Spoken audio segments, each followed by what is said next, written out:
Do you feel personally victimized by the Pope? Ash and Zach are super smart. They went to college and learned a bunch of stuff. And Bo and Andrew didn't go to college because that's just the way life goes sometimes. What happens when you put them together and you try to make them learn? Grab your friends, let's listen together on Get Dumped on an Info Dump podcast. Welcome, everyone, to Get Dumped On, the Info Dump podcast, your place for special interest knowledge and crazy facts about the weird shit that we all think about but never want to research. I am joined here today with not 3, but 4. That's right, there are 5 of us together on Get Dumped On today. Andrew, Ash, Zach, Bo, and myself, your favorite guest star, Justin. Yeah, just as far as I know, I think Ash is talking about this one, so I don't know what's going on today. Notoriously left in the dark. So she's kept us in the dark. We've been waiting with bated breath, and she's been talking this up like crazy. So I have not been talking it up. I have just been saying I've done a lot of research. Ash has been saying this for because months. There's a lot of information. She texts me right at midnight going, "Oh, you guys get ready. every day at midnight for the last 3 months. I don't think I have your phone number, but okay, cool. She texts me through Zach's phone number. I'm going to text you right now. It's Ash. Oh, thank you. Oh, my God. So do you guys want to know what the topic is that I have been researching so much? Yeah. All right, let's just talk about something else. Before, though, Justin, that was such a good intro. That was better than any intro that we've ever done. Literally better than all of our intros. Because he did it and got like you said other things than the 4 friends get the. You said different stuff, and it was so much better. Well, thank you. Is Andrew tired of the podcast? Let's see. Let's find out. Is that what this episode's about? You're all not tired of learning about history, because I got a real historical tale for you. We're going to talk about the wives of King Henry VIII. The infamous story. Shit. Let's go. That I feel like everyone has heard about it. Not maybe everybody knows what actually went down. So that's what I'm going to go through today. What actually went down with this crazy man and his wives? I saw the musical. Really? Oh, 6. The music from that's so good. Yeah. I saw the Simpsons episode. My wife and I went to see it. It's actually more of a concert, but it's pretty fantastic. It's sung through. It's all songs. Yep. Pretty much how his life was. It was just a constant concert. It was a constant dead women. Raucous time that when he just did whatever he wanted. So yeah, what do you guys know about King Henry VIII? The creator of divorce. He invented divorce. Inventor, patented, stamped, sealed. He also I know very little. He either had a really, really big dick or a really, really small dick. Ah. It was Okay. A lot of money. His dick was Schmedium. superlative in size based on the size of the codpiece that I've seen. Either it had to be really big to fit his really big dick, or he had a really tiny dick that he was compensating for. My guess he is was the latter. king, though. Like kings, it doesn't matter how big and or small your dongus is. Yeah, it's the You're a proverbial king. thing that matters. Exactly. Thank you, Justin. What do you know about his wives? I know they have all met a guillotine, I think. Okay. 2 of them did. Oh, I don't know. Because I know they that couldn't he was an give him- asshole to women. They couldn't It's give him a boy, divorced. right? Beheaded, Yeah, exactly. Yeah. So died, Oh. divorced, beheaded, survived. Thank you, Simpsons. Yes. Zach knows what I'm talking about. that is how it. That's the rhyme that most people know. Divorced, beheaded, died. Divorced, beheaded, survived. Wait, that's a rhyme? Yeah, and I think 2 of them were named Catherine. I believe it's called okay. a mnemonic. Here we go. For those who don't know, so he had 6 wives. That's a lot of wives. I want you guys to take blind guesses right now on because a lot of them shared the same name. So I want you to guess how many of his wives were named Catherine, how many of his wives were named Anne, and how many of his wives were not named either Catherine or Anne. 2, 2, and 2. 2, 3, 1. I think they wait. Oh, I should know this. There's Zach's 3 having a hard time over here. Annes, 2 Catherines, and 1 Jeffrey? of neither. So there was. I'm going to give them to you in order. Their names: Catherine of Aragon, 1. Anne Boleyn, 1. Jane Seymour, 1. Anne of Cleves, 2. Catherine Howard, 2. and Catherine Parr. 3. Oh, so I was right. 3, 2. So 3, 2, 1. Yeah, go 3 Bo. Catherines, 2 Annes, and 1 Jane. Everyone- Jane Seymour? Isn't that like a famous person? That's a person who, that's like an actress. Oh, okay. when So you're when you saying that research one it, of it's King funny. Henry's wives isn't famous? What? No, she is famous. Yeah, but Like in her own right, not as like somebody else. Yeah. I think Zach just said it. It's funny when you research it because you gotta specify which Jane Seymour you're trying to find out about. You're like, wait, the chick from what was that movie called? Wedding Crashers? The kitty cat? Was that her? I don't know. I'm guessing. I think that was her. And I'll Google it. Big trigger warning up front for this entire story. It's rough. There's miscarriages. There's child loss. There's maternal loss. There's sexual abuse. It was fucking buck wild out back then. It was bad time for a lot of people. So we're going to be talking about a lot of that stuff. Oh, that was her in Wedding Crashers. Back then, it was just a Sunday. I want to give you a little background into the Tudors. Like, who is Henry VIII? Where did he come from? So the Tudors were a pretty young monarchy, and Henry was early in the Tudor lineage. The only other Tudor before him was his father, Henry VII. And Henry VIII was coming in real hot after a very tumultuous time in English history. So his father... Oh, go ahead. I'm sorry, before you get too far into this, did you say what year, what century we're dealing with here? It's in the 1500s. Okay. Late 1400s, or early 1500s, but yeah. Okay.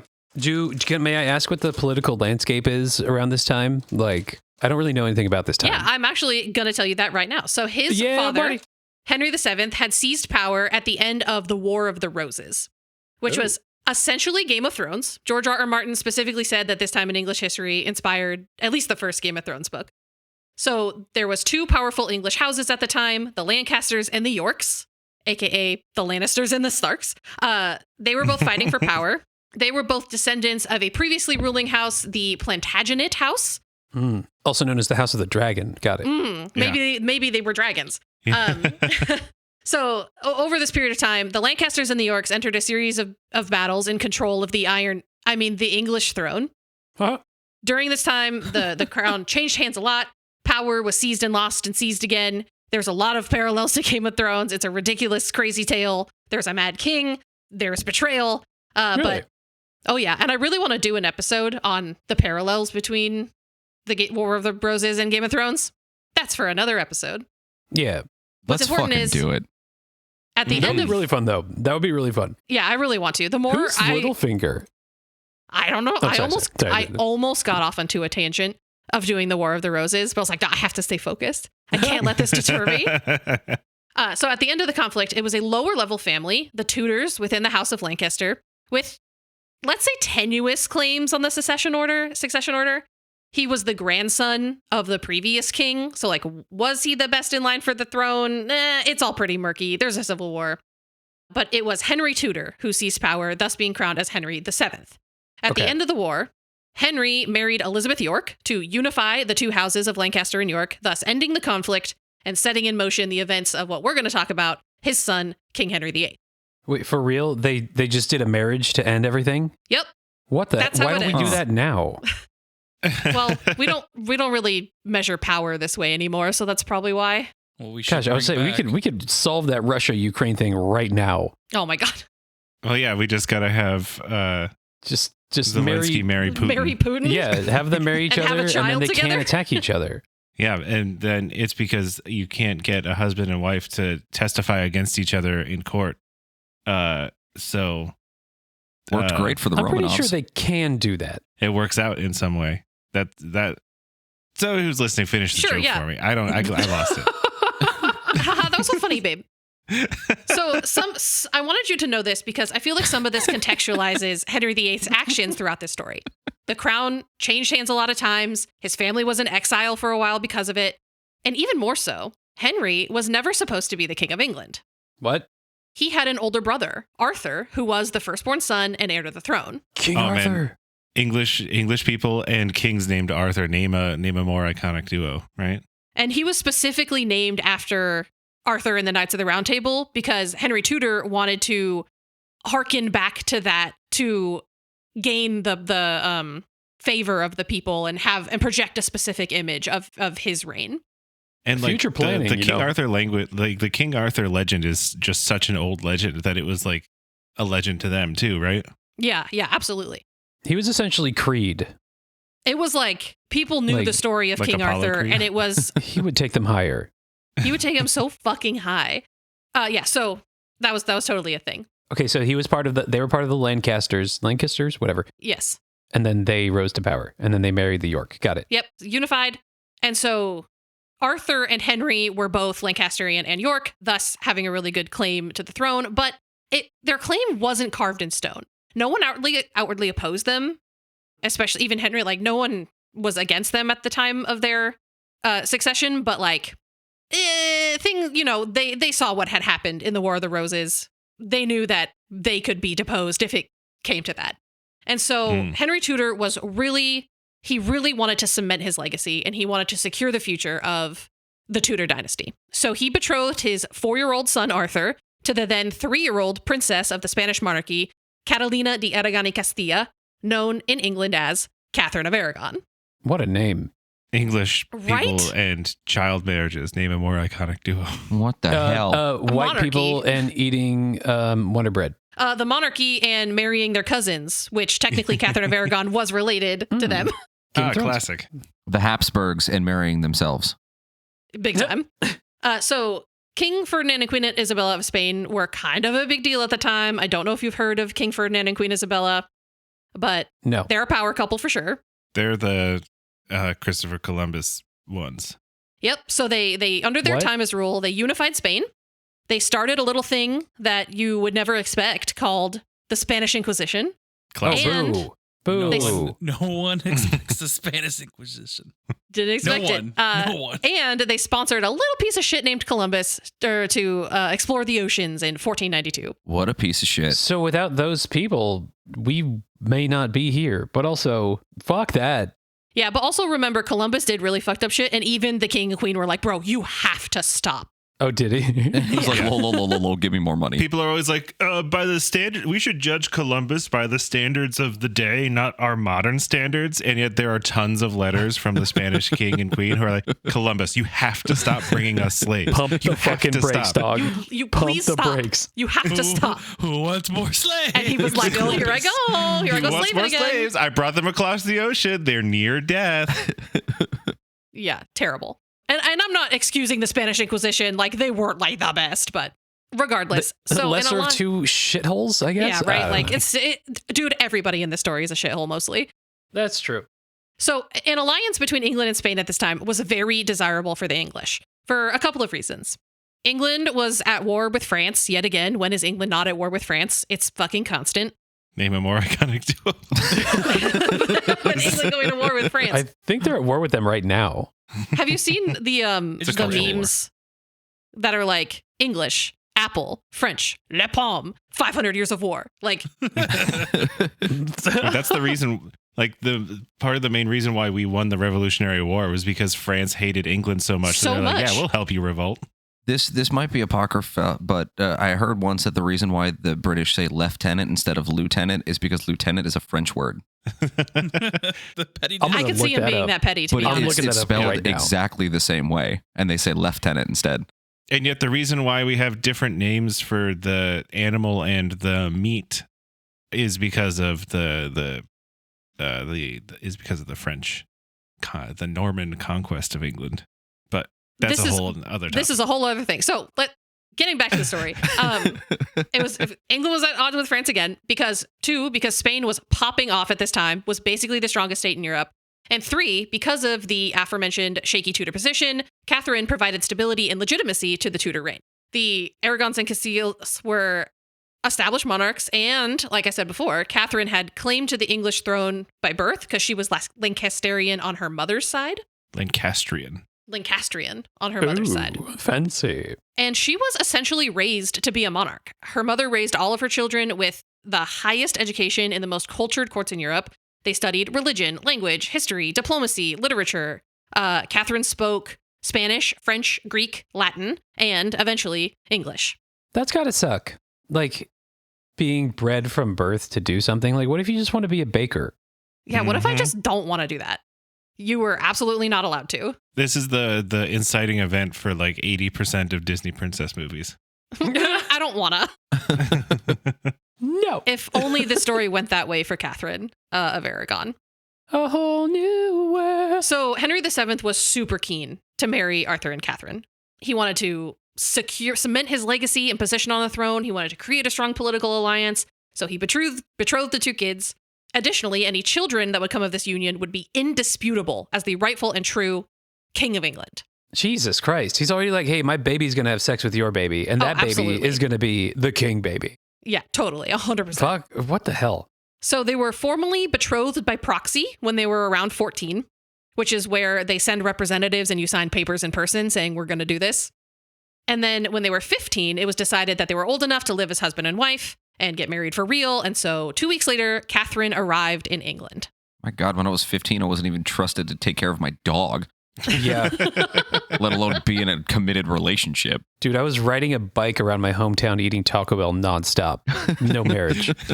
Instead of carrying an entire nation on your shoulders and expectations. I wasn't bred for it. Thanks, Dad.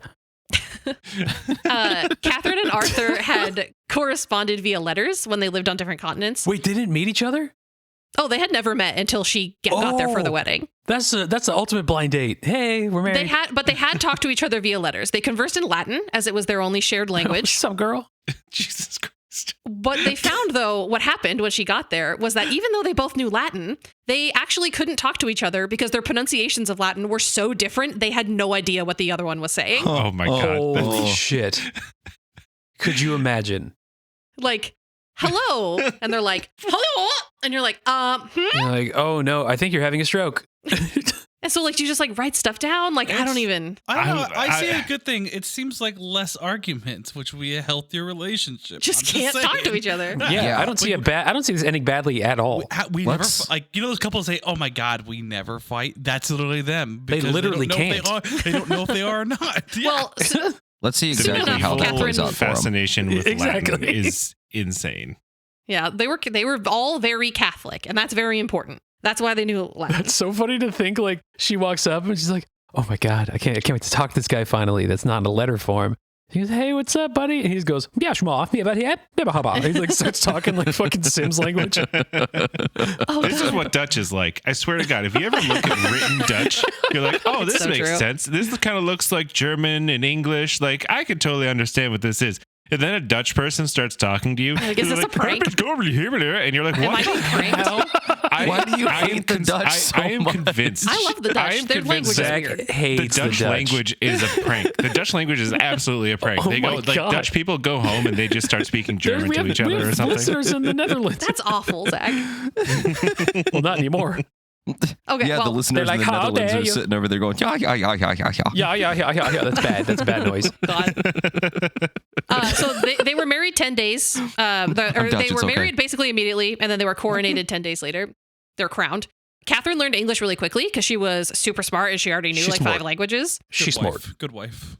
They got married. They moved to Ludlow House. They began their married life. They lived together for a couple of months until they both fell extremely ill. Womp womp. This illness was the sweating sickness, which was like a weird mystery illness in What? England at this time. The sweating sick. I feel like I have that every day. You get real sweaty. I feel like the sweating sickness is just like any High blood fever. pressure.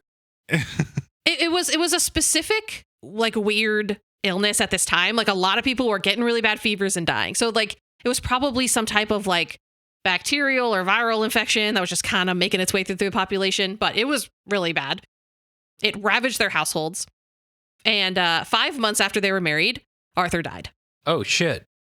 He was what, 15, 16? He was 16. Should be enough time to get it annulled, so that's good. That's a long life for, 1500s, I think. It wasn't. It was very What's young. the exchange rate? Oh. Most people died at like 50. Yeah, this is the important thing about when people are talking about like life expectancy. Like life expectancy is an average. And so like if people are like, oh yeah, the life expectancy was 35, but still like if you made it to adulthood, you would probably like live a pretty reasonably long life, like till like your 50s and 60s. And it was only like the sheer quantity of child death just really brings the average down. And that was the case. Like there's medical knowledge in Tudor England was atrocious. So like there's a lot of child mortality. People die of like weird, tuberculosis and stuff. Like it's rough out there. Hey, you got ghosts in your blood. You got ghosts in your blood. We should let the blood out of you so that you get better, because that'll be good. Somebody else. Your humors are imbalanced. Yes. You need to throw up a bunch. You got too much bad juice in your blood. You gotta bleed out the bad blood. They also so your body can make new good blood. A weird amount of enemas were going on. They were just like shooting all sorts of stuff up there. Was it like the smoke enema that we talked about? Yeah. That one time, the blowing smoke up your ass thing. It makes sense to me. I mean, a lot of sicknesses give you diarrhea, so you're like, oh well, if it's coming out of there, we should probably put something back in there to replace what's lost. That's what I do. Fill the tank, you know what I'm saying? If I drink too much, I throw up and I continue. I'm like, I feel better. Continue drinking. Let's just keep going. So I don't think that's how that's supposed to work. No, it is. Okay, listen. Ash, how did Arthur die? he died of the sweating sickness. Oh, it was the sweating. Oh, okay. Yeah, he died of the sweating sickness. Weren't He you died. listening? Catherine survived, and so she was a widow at the age of 16. That sucks. And Did this she was the like him? It seemed like they were pretty happy, honestly. Like Okay. they were both young. It was said that they were both pretty shy. Tee-hee. But they seemed to be happy. You know, they were so young. And they had never met. After Arthur dies, it's the start of a somewhat difficult time for Catherine. The ensuing years were a lot of negotiations between her father and Henry VII to decide what should be done with her, essentially. Because there was a lot of money at play in the form of her dowry. Henry VII wanted to keep the dowry that King Ferdinand had supplied. He had supplied half of the dowry. Henry argued it was owed to him because the marriage had taken place and he didn't want to return what he had already gotten. The King of Spain didn't want to pay another 100,000 ducats for a marriage that was, pardon my words, but dead. And he argued that, if anything, Catherine should come back to Spain with her dowry returned.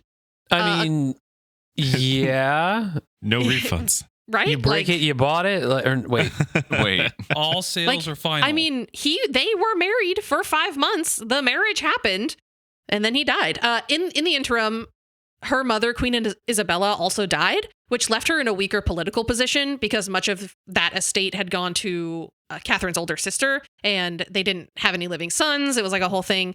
And Henry VII's wife also died. And so he briefly considered marrying Catherine himself, but basically, literally everyone was like, ew, absolutely not, including Catherine's father was like, don't you fucking dare. Good. He's like, hands off, bro. Yeah. So he's Italian? He's Spanish. She's like, El Hanzo. I can't do that. Nope, not doing that. No, go ahead. Finish what No, you were about but to you're do. the resident Hispanic person. Can you finish that for me? Here's your brown pass. It's a trap. And so during this time also, Henry VII reduced his support of Catherine and her household because the monarchy essentially was responsible for paying all of the like diplomats. That's like what their jobs were, was to like be diplomats or whatever. And so she had to like sell off her jewels and a bunch of her stuff to like keep paying her household and her servants and keep her staff employed. Eventually, it was decided that Catherine was then going to marry Arthur's younger brother, Henry's second son, Henry, when he came of age. Henry was currently 5 years younger than her. And this was iffy. A lot of people thought that it would never happen. There's a question of, is that allowed? Because technically, according to the Bible, you're not allowed to marry your brother's wife. So there was a lot of discussion back and forth. During this time, she served as ambassador to Spain, where she artfully positioned herself into the political landscape, and she really secured a place for herself and a reputation for herself in England. She was the first recorded female ambassador to Europe, and it really shows just how intelligent and competent she was at statesmanship and functioning in court. A lot of the advisors and stuff thought that she would probably be easy to bully, but she was not, and she was smarter than most of them. Nice. Can I jump back on something you said? Yeah. You said in the Bible they were all like, "Oh, well, you said you can't do that. You can't marry your brother's, what was it? You can't marry your brother's wife." If there's anything I know about people who tout the Bible, they're very good at not following the Bible. So let me guess. It happened. Yeah, well, so when it came time for Henry VIII to become king, his father died when he was 17, so he was the king. He was crowned King Henry VIII. He announced kind of suddenly that he would marry Catherine after all, and he wanted to do it fast. Did he run that by anyone? Not really. He kind of just decided he was going to do it. Don't need to do it when you're king. He was 17 and she was 23, and she had been in limbo, like unable to leave England for about 7 years. Holy God, can you imagine spending your entire life being jealous of your older brother who's going to become king? And then when you're 17, they're like, now you get to be the king. What would that do to your state of mind? I mean, I guess we're going to find out. We're about to find out. So she was stuck there for Spoiler 7 alert, years. It's not good things. Yeah. So she was essentially Tom Hanks in The Layover. Yeah, exactly. She was trying to get back to Krakosia, the fake place he lived? Yeah. It's called The Terminal. The Layover's a different Terminal. Oh, yeah, the sorry. Terminal. Yeah, that's Yeah, it. yeah, Terminal. That's a great movie, by the way. But if the terminal was a castle in England. Way worse. I think that guy just died recently. Oh. Well. So did Henry VIII, but a long time ago. Ash, A long time ago. And so to get married, they had to get a special dispensation from the Pope because they were Catholic. Both of these countries were Catholic. And the Pope is the Catholic religious authority. The Pope has full control over basically everything because the Pope is the Word of God and the Word of God is almighty. And that's the way that it is in Catholicism. He's like, hey, I'm the Pope. Yep, exactly like that. I'm poping here. I'm wearing a hat. And so everyone would have absolutely looked to the Pope as the highest power. Wow. And so they... So like it's against it in the Bible, but the Pope said it was cool, If the and Pope like he says hangs it's out with cool- God, so it's like fine. Yeah, you know, like it's if cool. the Pope says it's cool, it's like it's totally fine. You know, the Pope let it happen. It's okay. Which And Pope was this? Oh, I don't remember this exact Pope. I didn't write it down. It's the first one. It was not the first one. It's the Pope. It's the Pope. The no. Pope. Yeah. But The Pope. It's the Pope. The Pope. The Pope. The Pope. Just So they petitioned the Pope, and Catherine argued that since her marriage with Arthur was never consummated, that it was totally Wait, they fine for didn't- her to marry Henry. didn't do the nasty. She says they didn't do the nasty. Oh, Did they have a betting ceremony where they look at the sheets? There was Ew. a betting ceremony, but it wasn't like it's on TV. It's like people just kind of come into the room and they're like, it's gonna happen, and then they leave. So it's like They're like, you crazy You'll kids. get 'em. there is stories of Arthur making references to the fact that he and Catherine had engaged in some type of intimacy, but it's really hard to tell if that's true because they're like not primary sources. It's like something that someone's heard that someone said. So Yeah, I heard actually he was sitting around a poker table with his buddies, and they're like, "How was it?" And he's like, "Oh man, it was great. Her boobs were like bags of sand. ye old bags of sand." he apparently said something to the effect of like, "Oh, Movie I reference. need you to bring me some water because I've been of in all the- Spain and all she's the thirsty," boning. or something like that. All the plowing. So, yeah. But so One the night papal in Madrid. dispensation did come through. But that's going to be really important later in the story, as is this assertion that the marriage was never consummated. Okay. So Henry and Catherine got married. He was apparently smitten with her. He thought she was like hot and cool and smart, and he like loved her. I mean, it sounds he- like she was pretty great. I know, yeah, right? they called her the Great. What? Wait, that was different. That was Catherine the Great. Never mind. Keep That's going. different. They got married. They were crowned. And then 2 days after his coronation, Henry arrested his father's two most unpopular ministers, and they were charged with high treason and beheaded. Wait, what? And I'm Why? telling you this because he basically made up these charges of treason, saying that they tried to overthrow the king. But really, it was a popularity thing because they had not Oh been my God. popular during the previous reign because they were essentially his father's financial mafia. They would like go shake people down for money to put in the coffers of the monarchy. And they had differing views to Henry. They were kind of old. It was like the old guard. He didn't like them. And so he had them executed so that people would like him and he wouldn't have to be threatened by them and their wealth anymore. Did it work? Yeah, they were out of the way. It was great. And it established early the de facto way in which Henry liked to deal with his problems. Uh-oh. Kill him. Was murdering people? What if Let me pose a they question just to you. don't exist anymore? How many people were executed under Henry VIII's reign? He reigned Oh for my God. 36 years. Oh shit. Okay. Oh, God, are we getting I have dumper three chump? choices if you want. Okay. Yeah. Give me the. Yeah, little dumper chump. One of these answers is correct. Was it 5,000 people, What? 20,000 people, What? or 60,000 people? No, those are real. I was gonna say like 50. I'm gonna go with 20,000. I'm gonna. You I'm said gonna thousands? copy most Justin. 20,000. I'm going to go with the middle option, I don't want any. which I forgot what it was. Approximately 57,000 people were executed under Good Henry Lord. VIII's reign over 36 years. My Now- God. No. That's an estimated number. He didn't like sign all the death warrants himself, but that was how his kingdom dealt with problems. He was known and he encouraged his country to use execution to rid people of problems, to deal with competitors. If you spoke against the king, you were done. Holy crap. I don't like you standing there. Kill him. That guy who's leaning on that fence post. Kill him. Kill him. him. That's like 3 That was my people a favorite day fence post. for He the entire. leans like a Frenchman. Get him. And like that number like may be inflated because like it's really hard for, to get accurate numbers of stuff. But like it happened enough. There wasn't like an auditor like, oh, how many did you kill today? This is a lot. Yeah, that's fucking crazy. Yeah. It's probably one of those numbers that scholars argue over, like the amount of sacrifice that the Aztecs were doing, because the Spanish wanted to exaggerate the numbers to make the Aztecs seem more savage, and the Aztecs wanted to exaggerate the numbers that they would seem more badass. Yeah, and that's why it's so hard to get like accurate information, especially about this time period, because it all comes from people who have their own agendas. They're ambassadors for different countries. They are a different religion than someone else. And so like you can never take what they say at face value. So yeah, that was a little side tangent. Henry and Catherine are married, but the story really takes a jump here because Catherine and Henry were married for 20 years. Their marriage was, by all accounts, very happy. Catherine excelled at ruling and statesmanship. She even won a battle against Scotland while she was heavily pregnant, while Henry was away getting fucking spanked by the French, which really pissed him off. But not literally spanked, right? No, he was getting beaten in battle. And he was doing okay, but he had just lost a battle and he heard that she had won a battle and he was like, my wife can't be better than me.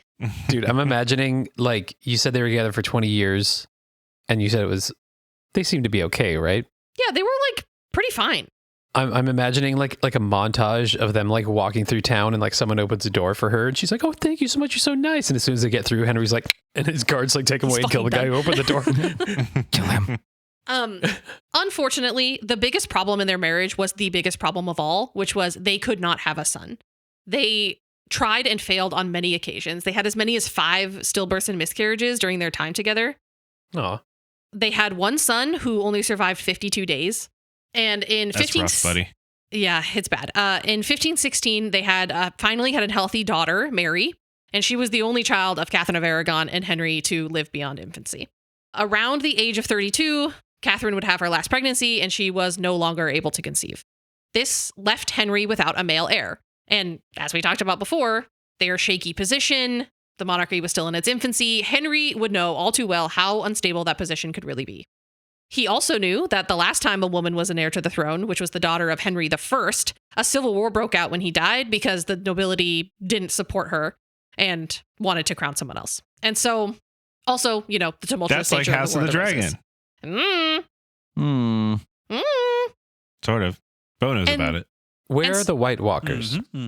That's a good question. They're probably in Scandinavia somewhere. Oh. So all of these reasons undoubtedly contributed to Henry's insistence upon having a male heir and securing the future of the Tudor dynasty. Unfortunately, ironically for Henry, he did have a healthy son with his mistress, named Henry Fitzroy was his son, not the mistress. At one point, he made little Henry the Duke of Richmond and Somerset. He declared him second in line behind his legitimate daughter, but that wasn't what he wanted. He needed a legitimate heir, ideally more than one, and he didn't want to risk any question of succession after his death. Yeah, no snows. Hold on. So he had a mistress and he had a son with the mistress. And then he made him a duke. Everyone was just okay with it. Like I thought they were like they had to go to the fucking Pope to get married. Yet he's banging people on the side just for funsies. He's the king. Then why would he have to go to the Pope in the first place? Because he was very religious, and this is fine. But to not them. So religious that he's not going to. So religious. No, I mean Yeah. Listen, he was a big time philanderer. Okay, like he had mistresses. He engaged in extramarital affairs. He was well known for having a wandering eye. What's the point of going to the Pope in the first place if it doesn't fucking matter? Because it's all about legitimacy. It doesn't matter about his bastard son. It doesn't matter. Like, because all that matters is the legitimate marriage in the eyes of God and the children that come out of that. That's all that matters. Going to the Pope makes it so that way other people around would be like, okay, yes, that is actually the legitimate son. He went and saw La Popa. Il Papa. But precisely. Like the Pope Father. Il Pope. That's how the Pope talked. And Catherine would largely ignore them. She was essentially trained to like turn a blind eye to this kind of stuff. Like, that's just what you do. That sucks. Yeah, it sucks. I hate that. Boo. In the early 1520s, Henry took up and possibly had another child with a different mistress, a woman named Mary Boleyn. His usual MO was to go after married women so that any children that they might have had together would be attributed to the husband, because that was the law. Mary Boleyn, in any relation to Anne Boleyn? the older sister of a young woman named Anne Boleyn. Wow. And so he would go after married women because they couldn't refuse him, because he could banish them and their husbands. He could cause financial ruin and disgrace for their families. That's so fucking rapey, dude. Yeah, it's bad. That's horrible. And everyone was just fine with it. He's like real life Zeus. No. Oh. And so sometime between 1522 and 1526, his eyes left Mary and landed on none other than her younger sister, another one of Catherine's ladies in waiting, a vivacious and witty young woman named Anne Boleyn. Run, Anne. Fucking run, dog. Yeah. And if only she did. Well, if she had, English history would look very, very different than it does today. So let's get a little background on Anne Boleyn. Let's get to know Anne a little bit. Tell me about Anne. Anne was born in either 1501 or 1507. She was, the dates are pretty unclear. She was the daughter of Thomas Boleyn, a rising star in the Tudor court. They were an aristocratic family, but not royal, and they weren't even one of the wealthiest, but they did okay. They had a castle in Kent. Her father was a linguist. I don't have a castle, so she's doing better than me. She's doing definitely better. Not in Kent. Her father was a linguist, and he was highly educated, and he ensured that all of his children were highly educated, regardless of gender. Anne was always... Oh, go ahead. Would being a linguist, be a lot more prestigious back then than now? Because, yes. I think so. Absolutely. He knew a lot of languages. He knew history. He was very well respected. He would act as a translator for, dignitary, political, meetings and stuff. Yeah. Now that's just called guy who Googles things. Yeah. Yeah. So many prestigious careers have been ruined by technology. And so Anne was always known as an outspoken, and I just have to keep going. There's a lot of stuff. I'm leaving that pause in there. She was always known as an outspoken and quick-witted child, and her father secured her a position in Austria under Margaret, the Duchess of Savoy. And the fact that Anne went over Mary, because Anne was younger than Mary, is, I think, a testament to how smart she was, that her father thought that she was the best chance for their family to go over and be educated in the courts of Europe. And this court in Austria was essentially the most educational and cultured court for young ladies to be educated at in the time. Okay. So the dad took one look at both of his kids and was like, you dumb, you're great, go. She was either sent over when she was 6 or 12, depending on when you think her birth year was. So he raised them for a bit and then was like, all right. So he had done suss this work, out. Which he one had is done the work dumb in one? Austria. Yeah.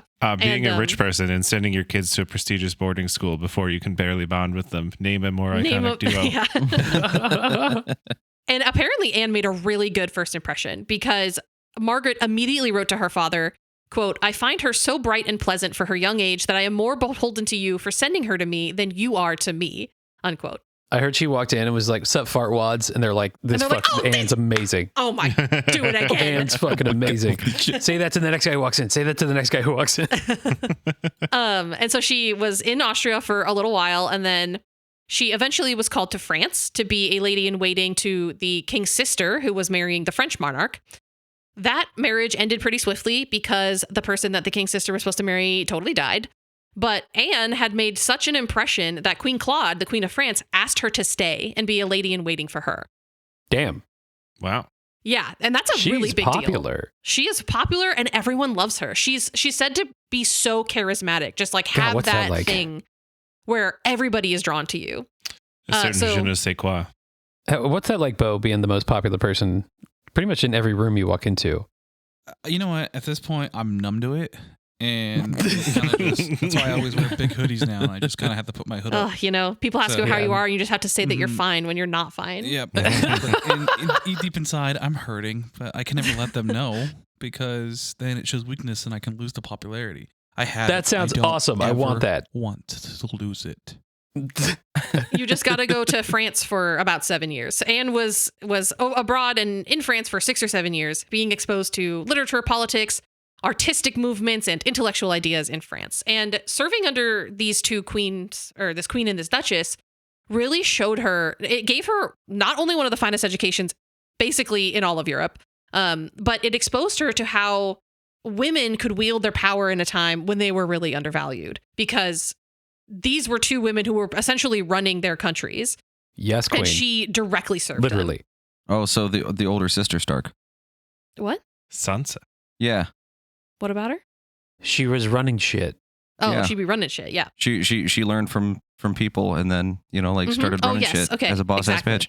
I get you. And then she married a Jonas. At what point does and then they got And then they got divorced because she was like, "You're fucking Disney Channel ass. Get the fuck out of here." Fucking tool. Mm-hmm. Eventually these Game of Thrones analogs are gonna stop being 1-to-1. It's well past that point.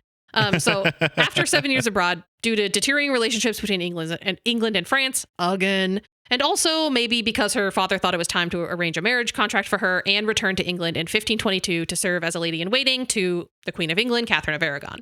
And she burst onto the scene again. Like, she was everything most Tudor women were not. She was witty. She was outspoken. She was cultured. She was French. Sup, fartwads? She had an exotic and alluring quality that, like, everybody loved her. She was actually engaged in a secret betrothal with a man named Henry Percy, who was an earl, but they were broken up by Cardinal Wolsey, who was essentially the second most powerful man in England. He was the king's advisor, and he was a religious Wolsey cultural authority. Religion, the playing factor in this whole thing. And so some say that Anne and Henry Percy were broken up because Henry already liked Anne, and he forbade it given his feelings for Anne. Some say that it was actually their respective fathers, because Anne was promised to an Irish cousin to end a land dispute, and Henry Percy wasn't allowed to marry someone lower than his station, aka Anne, and he was swiftly married off to someone else. That's fucked. Yeah, it's fucked up. You and can't, he apparently you can't like the guy you like because you have a land dispute. Because you got to go marry friggin' James in Ireland. It's the worst way to marry someone. It's like, well, I owe that guy some land, so you're up, baby. And that's like how it was. Like, that's how it rolled for most people. The Tudor ideas of love at this time were so strange because the popular culture of the time said that love should be chivalrous and it should be passionate and it should be true. And there was a lot of romanticism and courtly love and like the stories and like how what people wanted. But the way it operated was exactly the opposite of that. It was like purity culture and marriages are political or financial, never for love. You have to do what your parents tell you. And so it was a really weird disconnect. And it made it hard because Henry would operate in this like chivalrous love way while like you were expected to absolutely like not engage with that. So Anne left court for a while after this. It's not exactly known when she came back or when exactly Henry started going after her, but we know at least by 1526 that Henry was smitten with Anne. We know because over the course of that year, he wrote 17 love letters to Anne. That's more often than he was executing people. That's more creepy. No, that's way less often. It's a lot, right? Yeah, like he executed so many people. The first one, second one, okay. Third one, 17. It's like, let's fucking pump the brakes a little bit, bro. And she left him on red. Considering how long it took,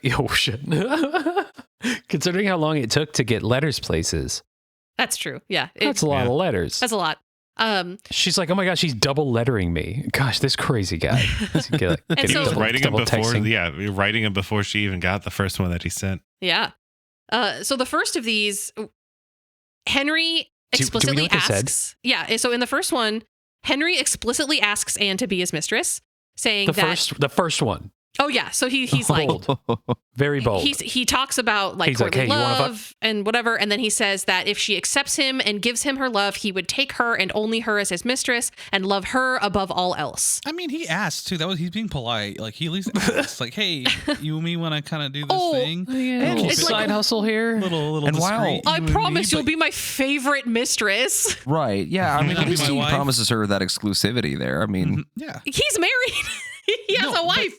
But he's being polite. Yeah, but emotional exclusivity. Mm-hmm. He's like, hey, it's just the marriage is just a title. It's just a title. It's all about you. At the first one, it should have been just like, hey, what's up? Like, no, he wants her to be his mistress. How we doing?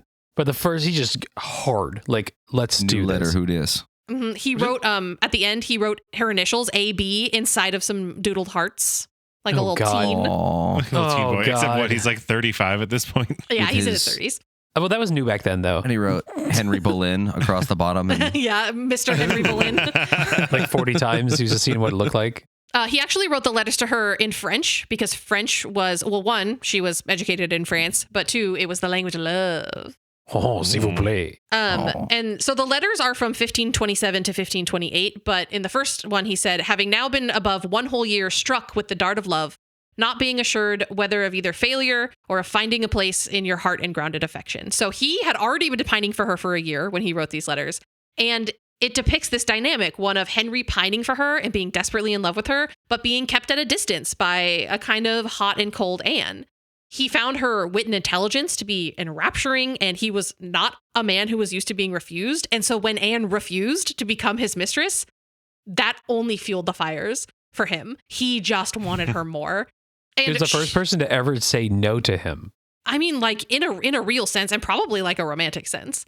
Because like everyone else is like, if I say no, I'm going to be, thrown into the ocean or whatever.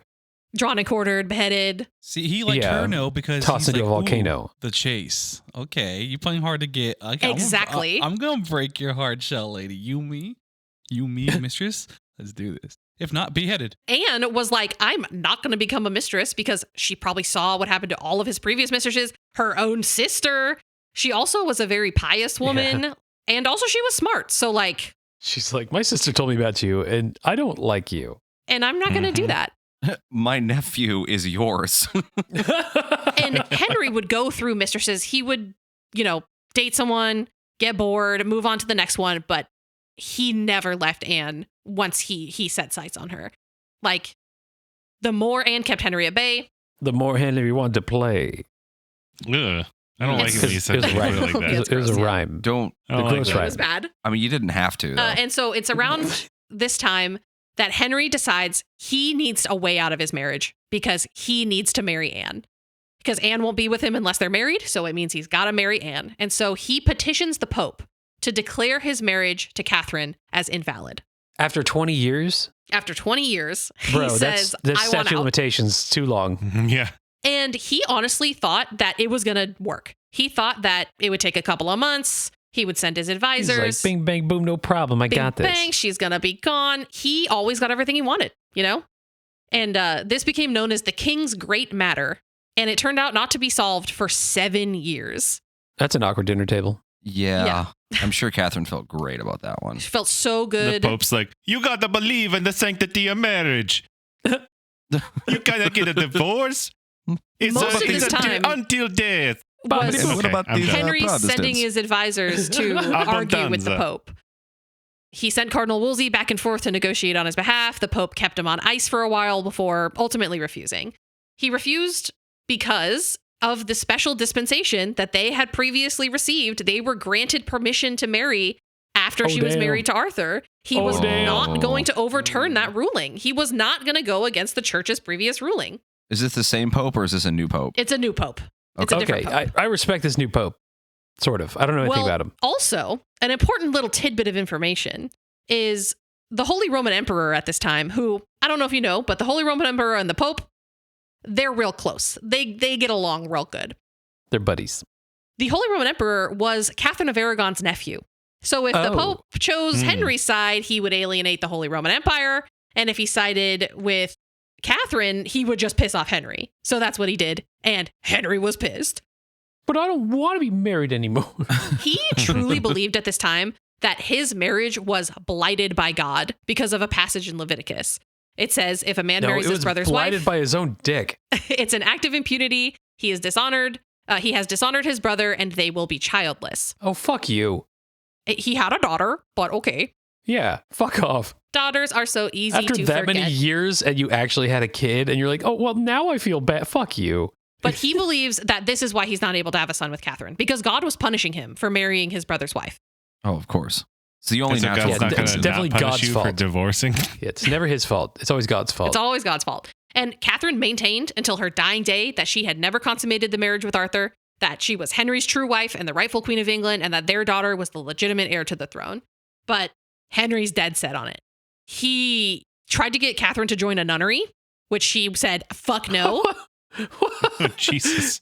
They're walking by a nunnery one day. He's like, hey, babe, check it out. Like, do you want to go in there? And He was stay like, in listen, there? if you just go, you love God. You're like so religious. God's your favorite guy. Just go be married to God instead of me. And she was like, You love get him fucked. way more than me.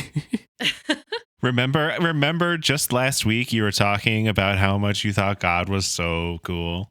What's funny is that she had actually, during the time that she was like stuck in England, she wrote to her father, like, I'm so tired of this. Just let me come home and I'll be a nun. And he was like, no. I don't want to stay the sleepover no more. Dad, can you pick Dad, come pick me up. Dad, I'm scared. Please pick me up. Come pick me up. Can you said, want to pick me up? absolutely not. You're meant to be a queen. You're meant to marry a king. And she eventually was like, you're right. But Henry's being weird. He's being so weird. That's they too talk much. so weird over here and they wear weird clothes. It's so boring. Yeah, and like they're banging the dude, banged the chick, and then now he's after the sister. I don't know what's happening. Game of Thrones shit's happening over here. Yeah.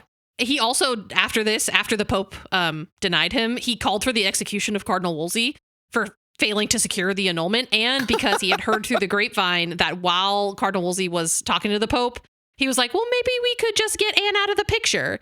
And he was like, that's treason. Cardinal Wolsey, you're sentenced to die. That's my not girlfriend. Come back here right now, and was summoned back to England for punishment. But I think luckily for him, he died on the trip. Cardinal Wolsey died on the trip back home, so he never actually made it back. Dude, he totally faked his death. He totally faked his death. Is he just living somewhere in Italy, like under a different name? He went to Barbados. He went to Barbados. Absolutely. He was in the Hidden Sons where the Utsi was, and he was just having gabagool. And someone was like, the Irish tattoo man. Hey, he went to Ireland. Hey, Wolsey. And he just looks behind him like, I don't know.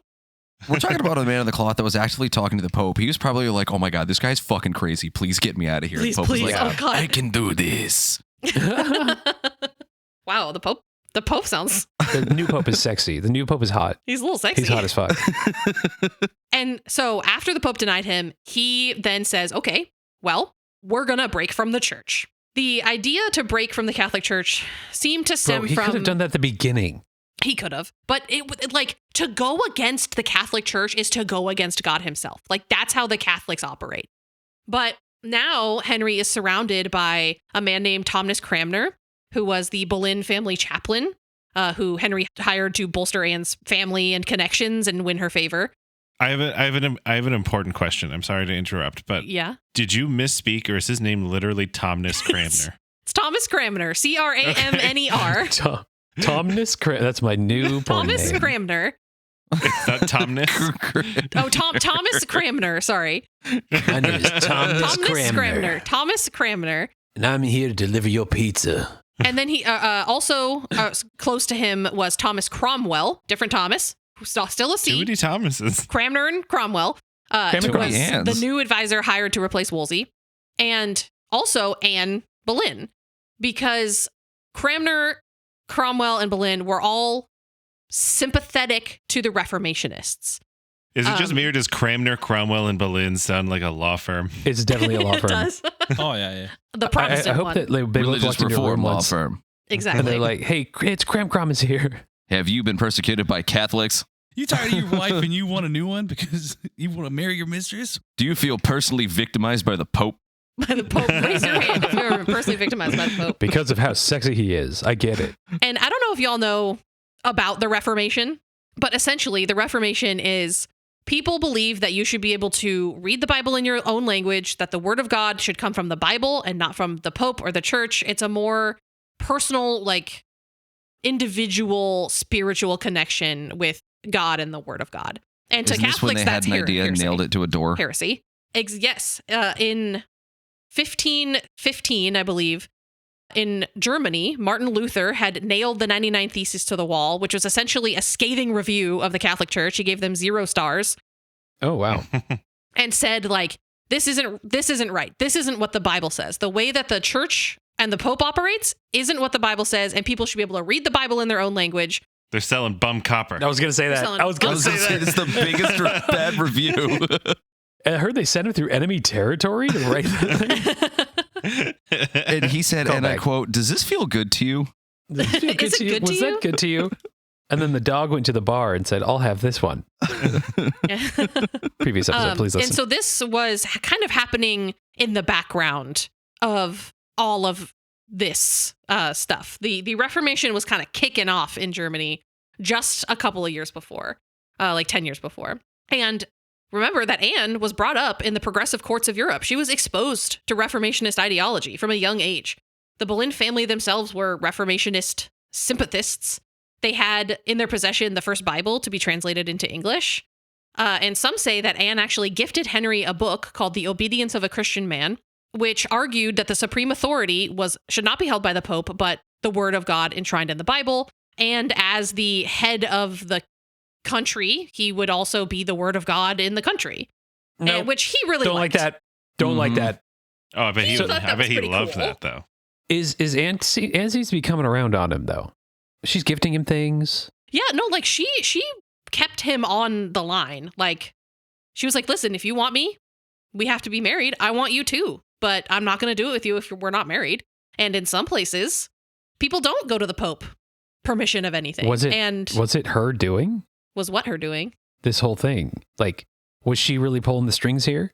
She could have been. She was definitely a piece of the puzzle, you know. We don't have anything from Anne's perspective.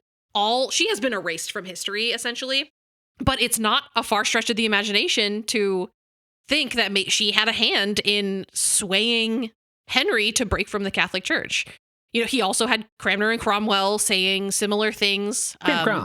They probably all argued that Henry, as the supreme head of England, shouldn't be beholden to the Pope, and he should be the religious authority. And Henry definitely agreed. So in 1531, he officially defied the Pope, and he banished Catherine from court. He wasted no time in moving into the castle, positioning her family into positions of power, letting her use her French influence to create friendships and political alliances with France. He lavished her with gifts. This man, one of the gifts that he gave Anne was a bracelet with a miniature portrait of himself set into it. Oh, I would. Wow. I would do that. I would do that. I could see Bo doing that. It's extra fucked up, though, because the portrait was probably commissioned by Catherine of Aragon as an attempt to affirm her position as the Queen of England, because it was a part of a set. It was supposed to be picture. Oh, wow. her and him together. Two separate miniature portraits were supposed to be displayed together of both of them. But he essentially just metaphorically cut her out of the picture, had it set in a bracelet, and sent it to his side hoe. Well, that's like people on Tinder when they break up with people, and then you'll see people on Tinder their arm around somebody, but it's cut off. It's like, that's the ex. Yeah, he just cut that's her what's out. happening here. You ever get a gift, you never open it, and so you put it in the closet and go, I'll regift this one day. That's what that essentially is. And he banished Catherine from court. He essentially imprisoned her. She was confined to one room. He was like, what? He never spoke to her again, essentially. He didn't even let her go, do stuff? Nope. Except for trying to get her to grant him an annulment. She was banished from court, and she was imprisoned in a castle far away from them. Should have been a nun. And by 1532, Henry and Anne had enough. Cranmer brought a series of acts to the Parliament, which reduced the Catholic Church's influence in England. It established the Church of England as the authority, and it further broke down the ties with Rome and the Pope. In 1532, they decided to hold a summit to decide the matter, the king's great matter, and they declared his marriage to Catherine as null and void. And Cranmer actually found out 2 weeks after it happened that Henry had actually married Anne in secret. You little shit. Wow. So during this time, is he politically doing anything for the country, or is the entire country just kind of watching this shit like fucking Game of Thrones? They're just kind of watching this shit like Game of Thrones. Fucking Henry just doing his shit. What about growing tensions with the French? Don't worry about it. No, there's a hot chick from France. I'm trying to get in there. That's what I'm trying to get this the whole son, thing. dude. It's all about. He sees his duty to the realm as having a legitimate heir, So technically he was a bigamist because he did marry Anne before his marriage was technically dissolved, but it didn't matter because they were married and Anne was pregnant. Oh my God. And now he's the authority of God. And now he's the authority of God, so he says yes, and it's yes. Do you know, growing up and even now, you have people in your life that either you have known or still know that just do dumb shit all the time. That's him. And they just keep getting away with it. That's him. Because they're the king. There's people in my life who I don't talk to anymore, but back then I was like, what are you doing? Stop that. And just watching them just do stupid shit. And I feel like the entire country is just watching him do that. Stop it. Bro. Yeah. Kill him. I would gather that probably a large majority of the country is too busy making sure that they have enough crops have enough crops to pay their tithe to their fief lord or whatever. Yeah. But also, if you speak out against the king, you're going to die. Man, he needed a best friend, to call him out on that shit. He did, and he executed him. His name was Cardinal Wolsey. Jesus Christ. Once they confirmed their marriage was valid, Anne was formally wed to Henry. She was visibly pregnant when she was crowned in May of 1533. Okay. Henry was around 41, and Anne was in her mid-20s, depending on what you think her birthday was. The coronation ceremony was lavish as hell, one of the most expensive ones in English history. He spared no expense for his new bride. I heard Chef Boyardee catered it. Chef Boyardee catered it. It was multiple long days of festivals and feasting and Reference to tournaments. previous episode. And Henry loved a Please joust. And Anne was Henry loved jousting. He Jousting loved is jousting. cool as fuck. That's though. how he picked most of his advisors, was the boys club. Who Jousting liked, them? it wasn't the golf club. It was the jousting ring. Like, Hey, how good are my you God. on a horse? I want He's you like, as an advisor. I have so much blunt trauma in my head from getting hit by fucking jousting things. oh yeah, we'll get to that. Lances. We'll get to So what that. do you But think you about should this be in my policy? court. And they're like, And during the ceremony, You're Anne was paraded in the streets in elaborate and luxurious textiles. Thousands of people came out to see her. But like you were just talking about, public reception of Anne was not great. People generally disliked her and saw her as stealing the throne from Catherine. And because you can't say Fair. anything negative against the king, you have to put everything onto the queen because there's more of a chance you'll get away with talking bad about her. So they're, And- just, they're you know, more like, I don't- oh, hail, Queen. Oh, Queen Anne. they're like rolling their eyes as they're saying, like, oh, so good to meet you. Hail, Queen. Yeah, Oh, like, I'm so it happy was you are the frosty. Queen. Oh, Anne. She had a role in this, though. Like, I was like she wasn't innocent in the whole thing. I mean, that's debated. Like, it is debated because it's like, how long could she really refuse him? Would he have listened to her? It seems like maybe yes. Like, the question of how much she contributed to her own downfall, we're never going to be able to know that. So, like, I think that she probably did because she just seemed too smart not to just be a passive player in the whole thing, you know? I'm talking about Anne, right? Yeah. Yeah. And Catherine really still held the hearts of the English people. She was a beloved queen. She had done charity and education initiatives. The English people loved her. She was queen for 20 years. And they didn't like to see her treated badly and cast aside. I mean, Anne's fine, but Catherine, she was great. Yeah. Catherine was great. 4 months later, Anne gave birth. The entire pregnancy, Henry had been assured that it was a boy. All of the ministers, all of the doctors.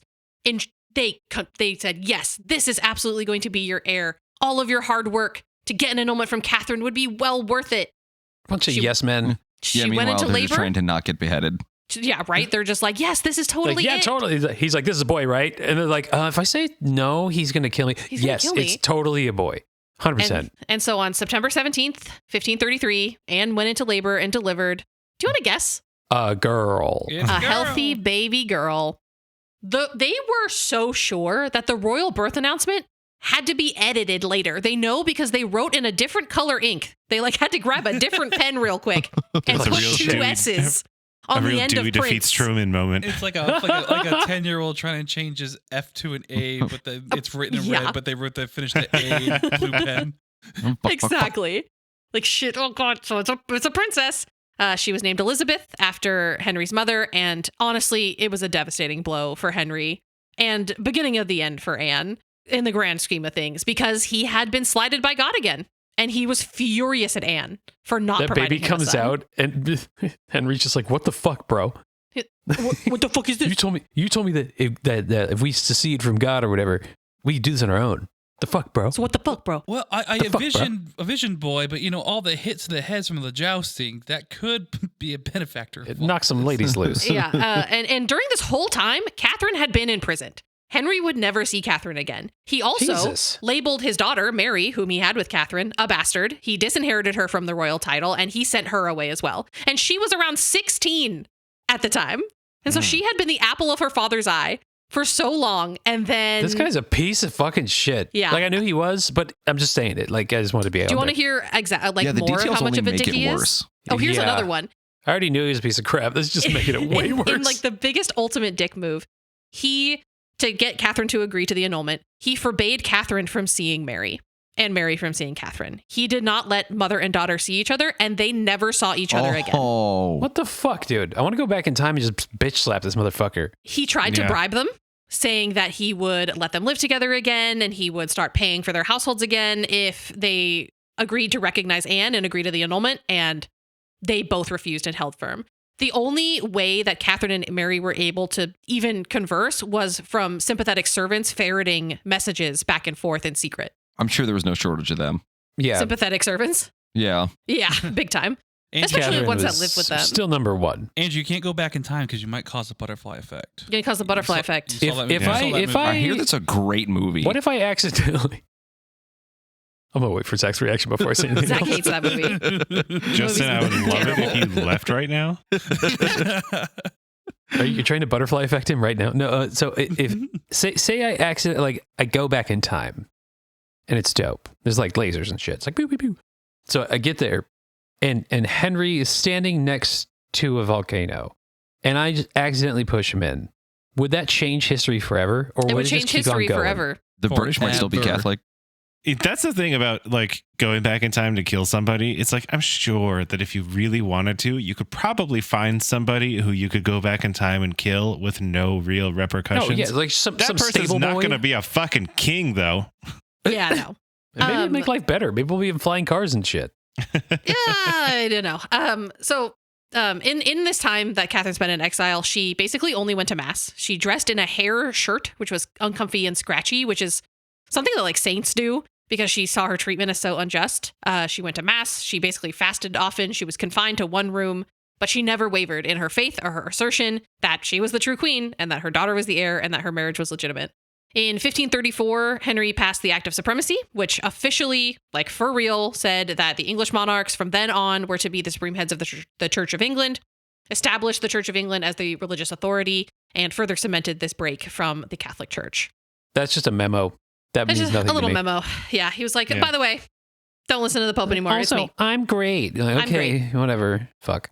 2 years later, in 1536, was really when it started to go downhill for Anne, when a series of events unfolded over that year. Series of unfortunate events. Unfortunate events for Boleyn. There was a bowl I would say of that Anne, shit. Why you pay me. I get what you're doing, but I feel like unfortunate events would be the opposite if you're talking about a person named Anne, because it's like It's Anne fortunate is being events for fortunate. Anne. Yeah, I get it. Unfortunate and vents? No. Not as good. Events. Dude, you were on top. You had the giggles and the laughs, so you could have just ended it. Then you Zach just tried to soiled put it. me down. I tried to I get know. back Zach up, but it does- didn't work. I know, but that's what Zach does. He does Okay, that. well, let's you were talk about good. unfortunate events. Anne miscarried another child and was Oh pregnant my again. god. Unexpectedly, Catherine of Aragon dies. Her autopsy shows a black spot on her heart. Black spot. This fueled the fires of gossip in the rumor mill for the already unpopular Anne. Rumors flew that Henry, under Anne's spell, or even Anne herself, had Catherine poisoned. Whoa. Historians know now that Catherine of Aragon likely died of cancer, and that's what caused the black spot on her heart. But Oh, as we God. know, medical knowledge at this time was atrocious. Right. Black spot means devil. Which, The devil. It's the witch. She's a witch. Which devils? After they got Heart word of her cancer death, sounds bad. Henry and Anne dressed in all yellow.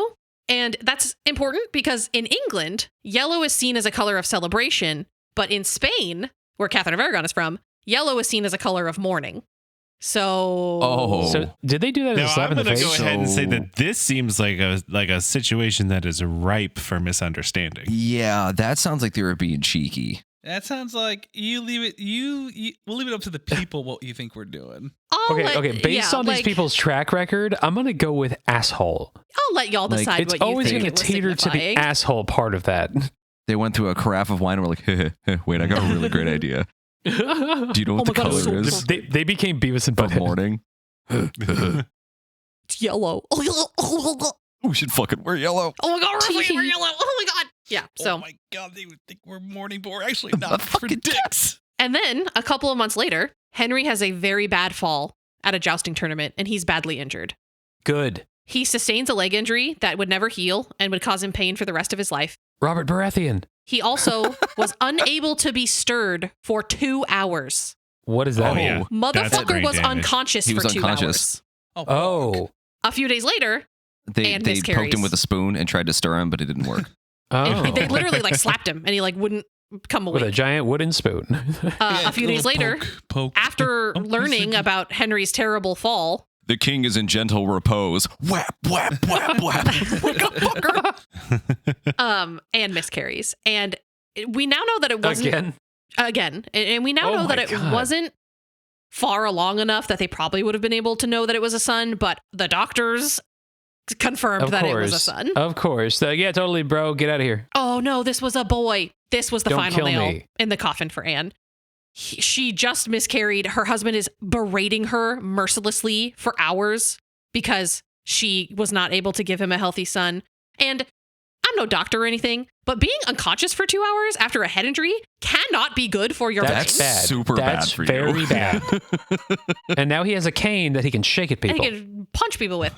And so it really raises questions of Henry's mental faculty for the rest of this story. Like, does this head injury explain all of his nutso fucking problematic behavior? No. He was a dick already before. was a dick. It's just a dick being a dick. Or did It's this just a brush dick with spiral. death just, like, he had a brush with death and he didn't have a secure heir. So did that just fuel the flames even further? Yeah, it's not like a Phineas Gage thing where like he had this thing happen and then suddenly he's a different person. It's like this just took everything that was bad about him and made it fucking worse. Made it worse. Yeah. It's a dick Yeah. spiral. He's spiraling Further down into dick. dicks. Yeah. Yeah. And so things are really bad for Anne. In addition to all of this that's going on, they found that married life was not as idyllic as they had hoped. What? It must have been impossible to live up to 7 years of anticipation for being with someone. Talk about edging. The kids call that gooning now, Zach. Oh, yeah. Yeah, they call that gooning now. So he's a fucking goon. Henry found that all the qualities that made him fall for and love Anne and excited him as a mistress, he didn't like in a wife. She was intelligent. She was outspoken. She debated and questioned him in public, which he fucking hated. His previous wife had turned a blind eye to his many indiscretions and liaisons, as is customary to do so, and she refused to do that. She hated that he was cheating on her, and she would yell at him where other people could hear. She would send away beautiful young ladies in waiting that Henry liked. Kill them. He essentially was like, Kill them. "And you have to deal with this," and she was like, "No, I will not." She found that chivalrous love that he had bombed her with cooled easily, and with every miscarriage, every failure to have a son, his affection for her lessened. Every concussion. It made it worse. Every spooning. Oh, that's a... And Whatever it was called. Henry had done his typical Henry thing, and he set his eyes on a young lady, a young golden-haired woman named Jane Seymour. No way. He did something like that? That's crazy. I wonder if he's going to do something like that again. He even apparently... Surely won't expect it a third time. Truly. No one expects the Spanish... The third Wait. wife. Wait, hold on. Yeah. He even apparently gave Jane a locket with a miniature portrait of himself inside. Are you fucking serious? Oh, my God. This That's his guy. go-to move. At the same He has a time, call- Anne's it's- bracelet. It's his calling card. He's got an MO, you know? All right, Bo, what's your calling card when you would meet new women who you're trying to woo? That you do every time when you're trying to meet and woo them. I'm not giving you my secrets. Ooh, keeping it close to the vest, eh?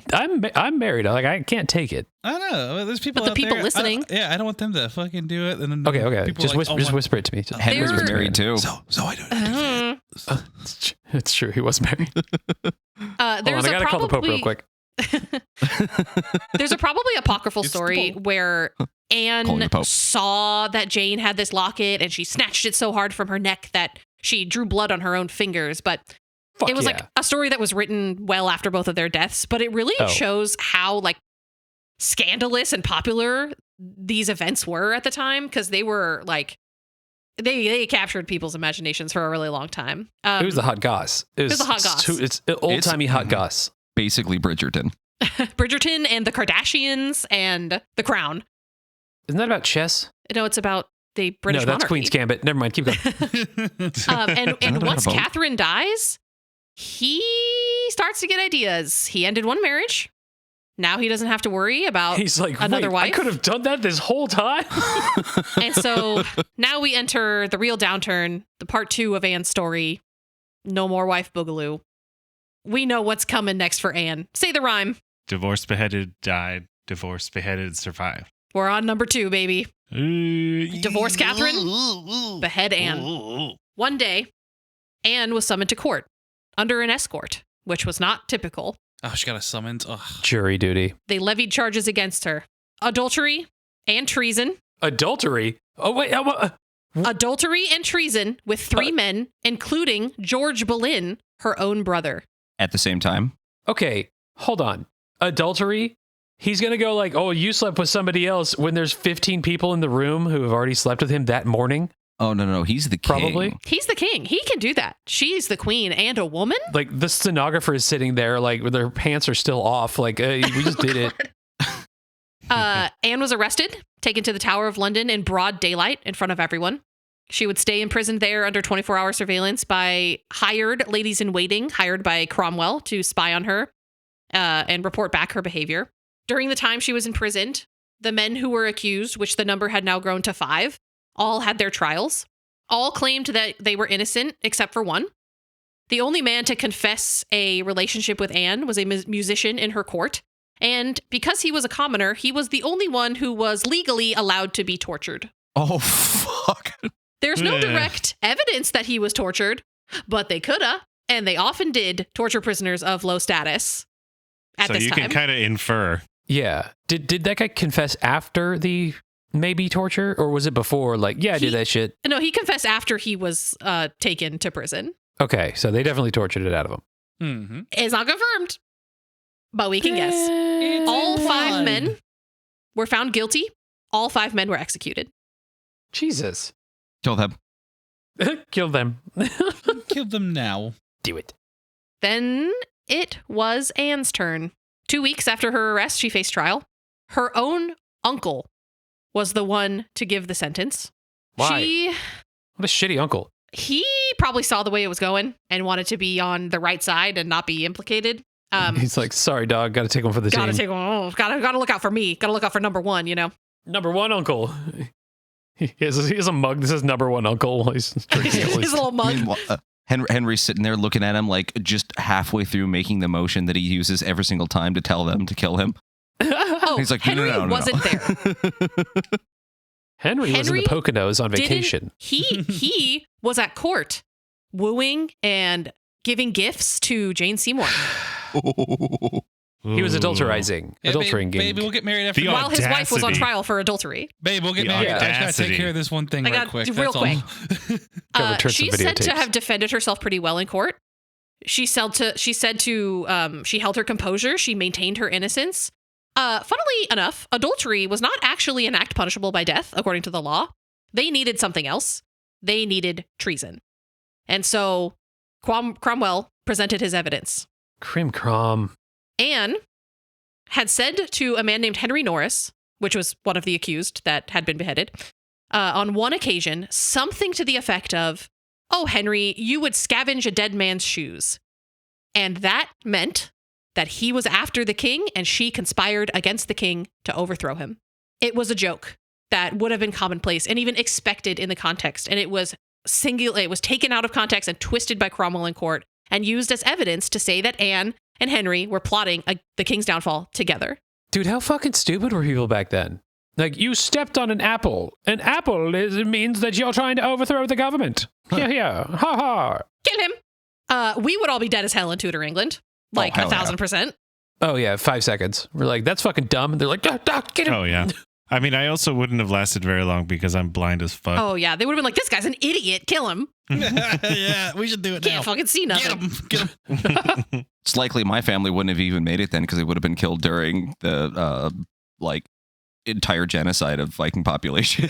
Yeah, that or Justin's family shows up in England and goes, "Hinga dinga dargan," and they're like, "Get him!" Like, no. Oh, you're done. Zach's family is like, "Get him!" My family Why not? Zach's like, "I can't. I'm blind. I can't see him." I can't even ride a horse. One look at a last name that's way too Dutch and was like, "No." Hey, my maternal grandmother's line is Dutch, so it's fine. Oh, fucking eat it. Dutch privilege. Cromwell also twisted other things that Anne did to make them seem nefarious. He talked about how she gave gifts to these men, which was a common practice and literally expected of a queen's household to give gifts to the courtiers. She bought them lunch. Whore. Her court was notoriously playful. Appetizer. And the courtly love popular culture was used as evidence against her morality. That was all that Cromwell needed. She was found guilty on over 20 counts of treason and adultery and sentenced to death. Okay.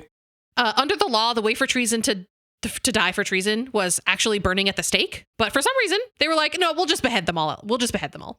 It's a lot faster that way.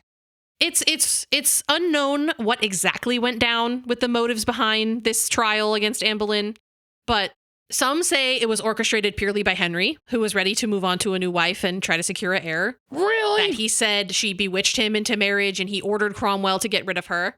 Really? Like I said, he wasn't even present at the trial. He was just fucking boozing it up with Jane Seymour at court. Is that plausible deniability?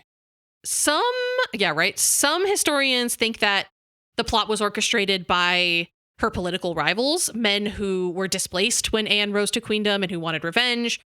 Cromwell himself is thought to maybe have orchestrated the entire event, as he and Anne did not get along and he was worried about her having the king's ear and what influence she had. They're falling out because they used to be like chummy and friends when they were whispering to the king to break with the Catholic Church. But after that happened, they disagreed about what to do with all the money that came out of the disillusionment of all the monasteries in England. It was a shitload of money. It was one of the greatest redistributions of wealth in English history. And Anne wanted the money to go towards funding education and charity initiatives, but Cromwell, under the direction of Henry, wanted it to go to the royal treasuries to fund the monarchy. Oh. Cromwell hated that she interfered with politics because that was not woman's work. He hated that she forged relationships with France because he hated France. He also blamed Anne for the death and downfall of his friend, Cardinal Wolsey, because it was their marriage that got Cardinal Wolsey killed. Yeah, but who killed who gave the order, motherfucker? He's the king. Stop hitting yourself. And she's a woman. No. It's Occam's razor. Shortest point between A and B. If the dude's actively hanging out with some other chick on the side during her sentencing, it's him. I think it's probably him. all it's three. Always him. I think it was a perfect storm, you know? I think that guy's his buddy, and he's just being like, hey, man, like, you go hang out with your side chick. I got this. Yeah, that's very likely. Catherine orchestrated it all from prison. She was dead. From dead prison. Oh. The prison, From beyond the of grave. death. Yeah. In a final That's just how good she is. In a final act of mercy from King Henry to Anne, he sent for a swordsman from France to do the beheading because the sword was supposed to be a more dignified, less painful, and quicker process than the axe. Let me guess. Yeah? It wasn't. It was. No, it was. Oh, okay. But the thing was, this is a shit sandwich. I'm just piling on top of it. The swordsman had to come across the English Channel from Calais in France. So he sent for the swordsman before Anne's trial had even happened. It was him. He did it. Mark my words. So take from that what you will. Wow. I take from that he did it. Yeah. He at least was into it. Anne was a real G, though, honestly. She apparently made a joke the night before her trial. Then she said, well, I heard the executioner is real good, and luckily I have a little neck. Wow. Dark humor from a woman about to die. You know, I would have laughed at that if I haven't been berated for the last fucking hour about how shitty this guy is. Yeah, he sucks. This makes me feel bad, so bad for her. Like, in the moment, I would have been like, okay, but no.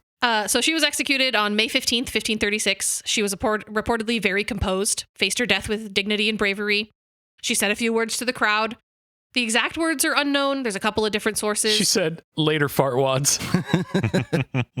She said something to the effect of, good Christian people, I've come here to die for according to the law, and I'm judged to die, and I'm not going to speak anything against it. I don't accuse anyone or speak ill of anyone. I pray to God. Because she had a 2-year-old daughter that she was trying to not have exiled and killed. Okay. She also had a family. I mean, her brother was dead, but... yeah, and her shitty uncle made the decision. But she had a sister, she had a father, you know. Dude, I would have been like, just a heads up, I'm super guilty, and my uncle's in on it. See you guys later. Okay, bye. Later, fartwads. Okay, bye. She said, I pray that God save the king and send him to long reign over you, for a gentler nor more peaceful prince was there ever. And to me, he was ever a good and gentle sovereign lord. No. Then she said, as thus I take my leave from the world of you all, I heartily desire you to pray for me. O God, have mercy on me. To God I commend my soul. Yeah, so she prays. This guy's not very great, lady. You should stop.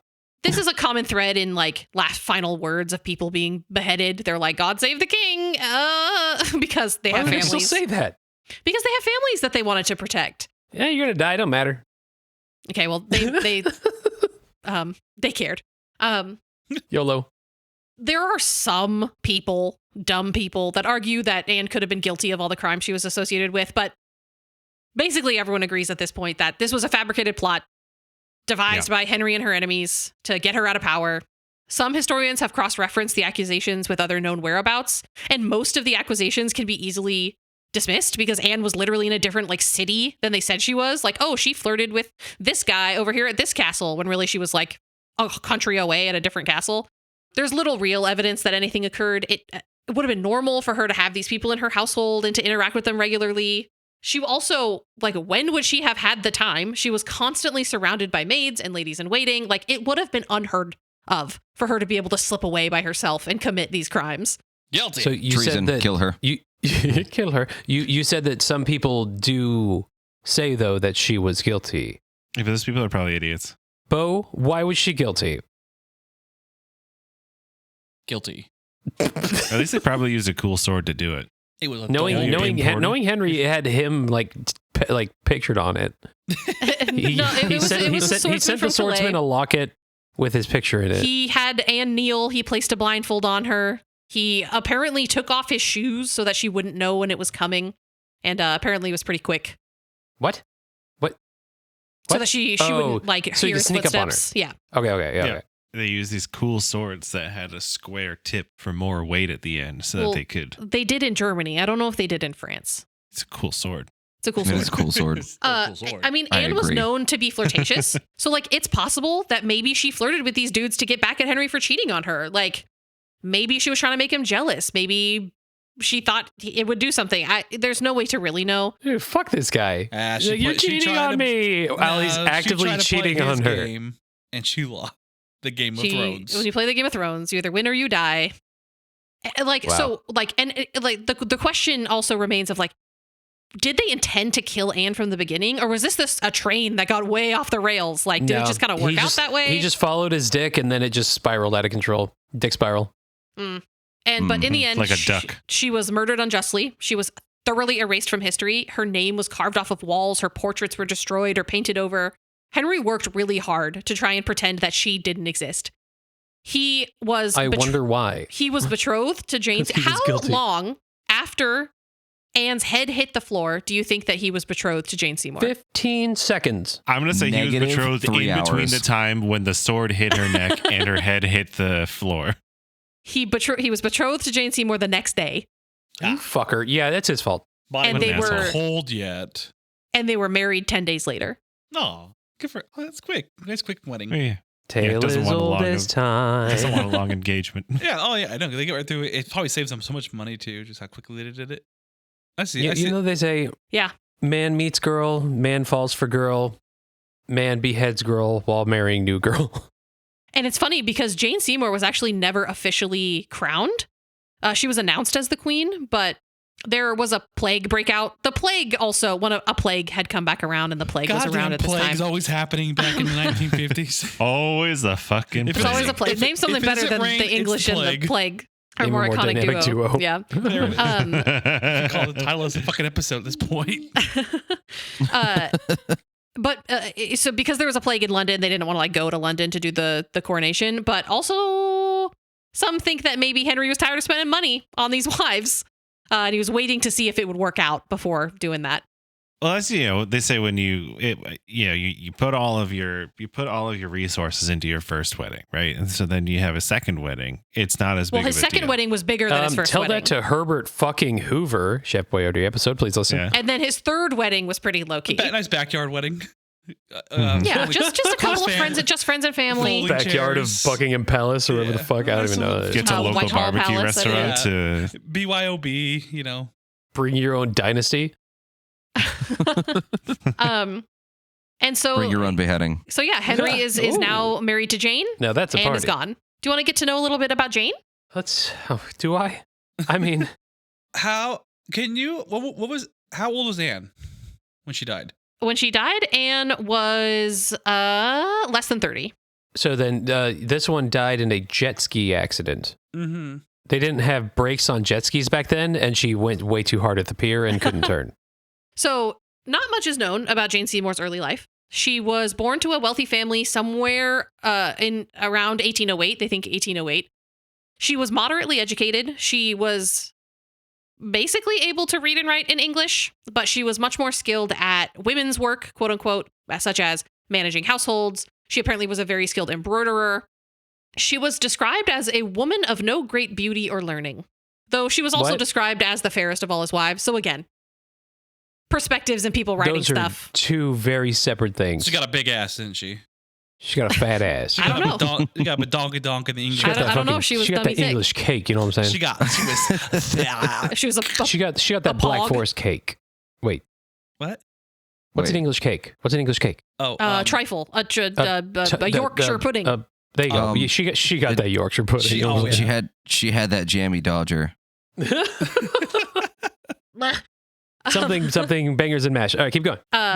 Jane had actually been in the Warm service beer. of both Catherine of Aragon and Anne Boleyn as a lady in waiting, but she had never caught the eye of Henry before. Oh, spotted dick. Sorry, keep going. By all accounts, the first time Henry noticed Jane was 3 months before Anne's execution. She was the opposite of Anne in almost every way. She went where Anne was quick-witted and outspoken, Jane was demure and gentle. Where She was Anne dumb as fuck. Oh. was dark and brooding, Jane was fair and light. She was described as gentle and peaceful and chaste. Although maybe not. She was a himbo. Maybe Shibo. it was not quite that way. Also important about Jane was that she was the oldest of 9 children. And so a lot of people think that maybe Henry was hoping that would mean that their He childbearing could efforts bang one of their. would be, no, just that because she came from a family that had a lot of kids, maybe she would Got also it. have a lot of kids. Her mom had Okay. like 10 kids or something. I thought he was already eyeballing her sisters. Wow. What? Not out of the question. By the time Henry caught her eye, she was around 27, which in Tudor times is like actually really old. She was not much younger than Anne Boleyn. By God, she's ancient. She had been betrothed before, but the husband-to-be's family backed out because she wasn't noble enough. Due to her age, there were rumors that she was not as chaste as she let on. She lived in the court of Anne, after all, which was a pretty frivolous time. Some people gossiped that maybe he was marrying her because she was older and not the most chaste, so that he could easily divorce her if he needed to. Regardless of how they met, which is unclear, it's I don't like that. possibly it was orchestrated by her family as a power grab because they saw Henry and Anne have a strained relationship. They How probably fucking knew horny he was. that he was very horny and that he would bolster the positions of the people in to win Jane's affections. But soon Henry had his eyes on Jane. To keep his affections, Jane took some plays from a playbook that may seem a little familiar to you. She QB used sneak. Oh. Was it a bracelet with a small picture of himself in it? no, she used the same strategy as Anne Boleyn. She knew that he wanted what he couldn't have. And so when he started flirting and courting her, she rebuffed his advances. Is the Cartman Land episode of South Park? He said like no, he bought an amusement park and he put commercials out and he's like, "There's so much fun at Cartman Land and you can't come."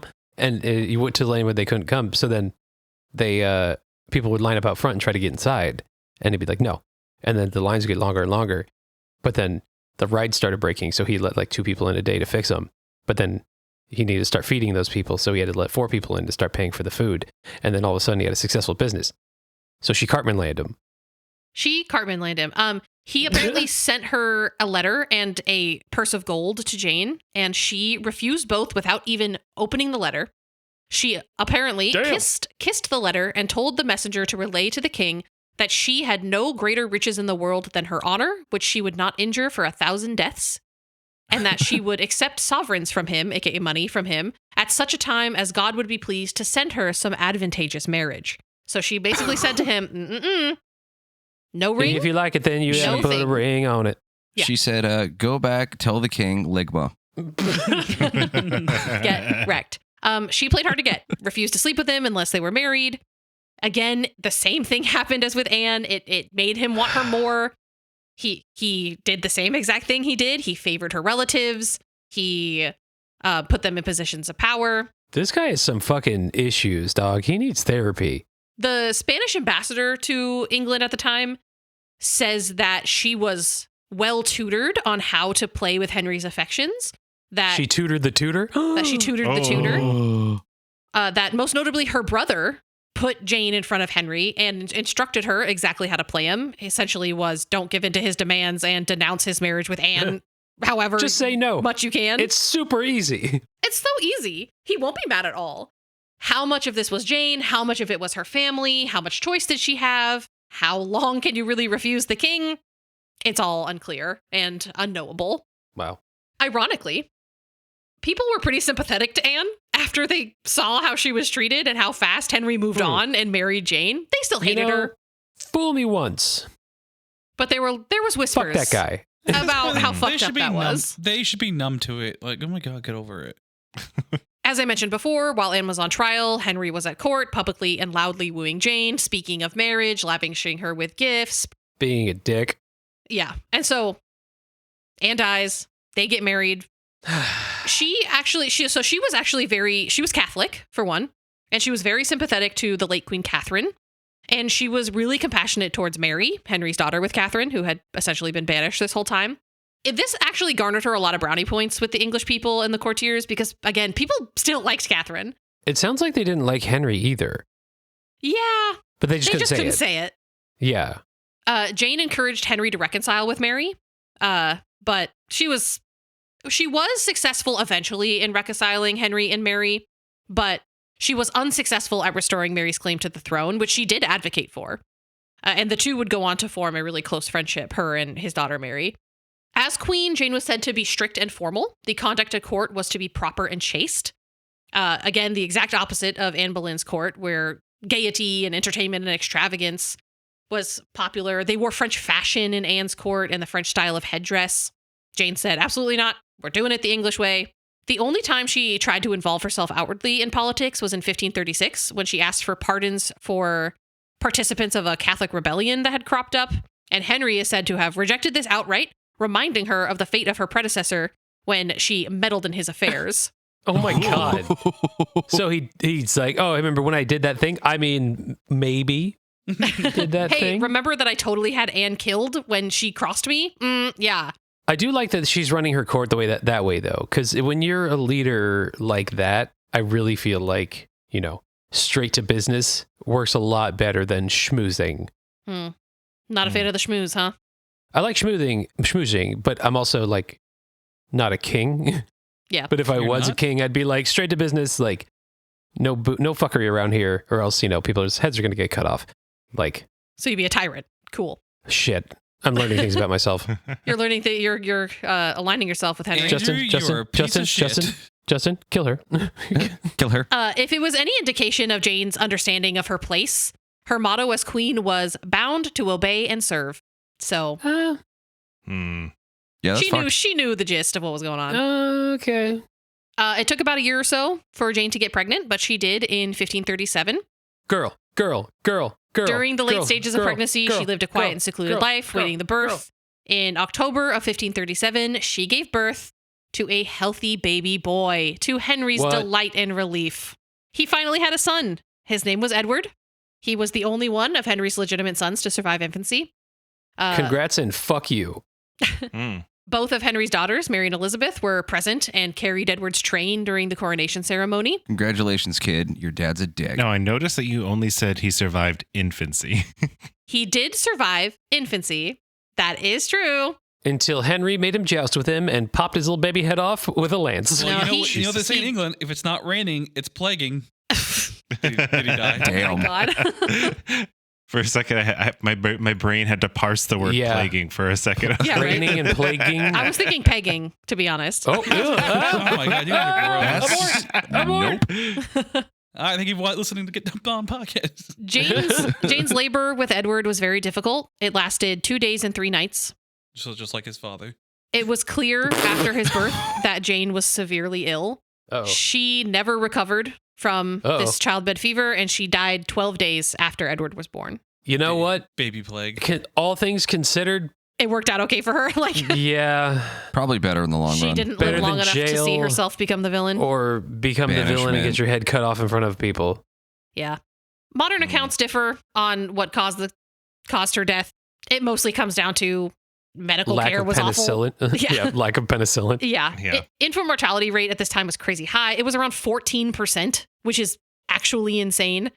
Some articles suggest that 1 in 3 women would experience the loss of a child or complications during childbirth. It was a bad time for all. No one washed their fucking hands, so everyone was just getting infections and fevers and stuff. They got That's like Zach was saying in the one where he's talking about the surgery rates. Yeah, it was a real problem. Oh, Being like way too high in that one. What episode was that? Wikipalooza? I think so. Yeah, I don't remember.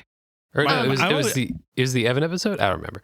I've always been curious about it was before if that. these like medieval, or well, is this late medieval? Is this post medieval or early? What era is this? Doesn't matter. In It's the England, evil area. It's very evil. It's right Very before evil. the English Renaissance. Okay.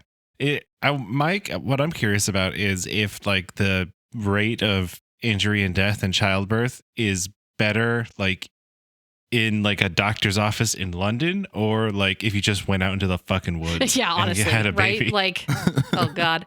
I also wonder, I don't know for sure. I tried to look at it a little bit, but because the practice of the time, drinking water was like pretty unsafe most of the time. So like most people drank beer and wine over water. So like, did they know that like you weren't supposed to Excellent. give it to children, to pregnant women? It was called like, it was like little beer though, wasn't it? It was called something Yeah, like that, like it was- small beer. It was like 1%. Yeah. It was just- had, O'Doul's. like it was they were drinking boiled water effectively. You know, Yeah. had It was been very boiled. low They didn't- percentage. And it was known that alcohol could cause deformities or even sometimes weak-willed or even sometimes female children if you drank when you were pregnant. Dun, dun, dun, So- dun, dun, dun, dun. So what nobody really talks about then is that pretty much everybody born in this time period had some degree of fetal alcohol syndrome. It's I possible. mean, explain Henry Also- VIII in 3 words. Yeah, right. Also, at this time, it was thought that pregnant women should fast, Oh, which is awful. Like, that's the That worst feels thing like- you can do. That doesn't even make sense. You're It's because making they a were person. Catholic. You need more calories. It's pious to fast. But God said, Yeah. So sounds like this God guy's a piece of shit. Yeah, keep going. Jane was buried in November of 1537 in St. George's Chapel at Windsor Castle. Her stepdaughter, Mary, acted as chief mourner, and it was said that a procession of 29 mourners followed Mary, one for each year of Jane's life, which would put her birth year at 1508. She was the only one of Henry's wives to receive a queen's funeral. Henry grieved heavily after her death. He wore black for months.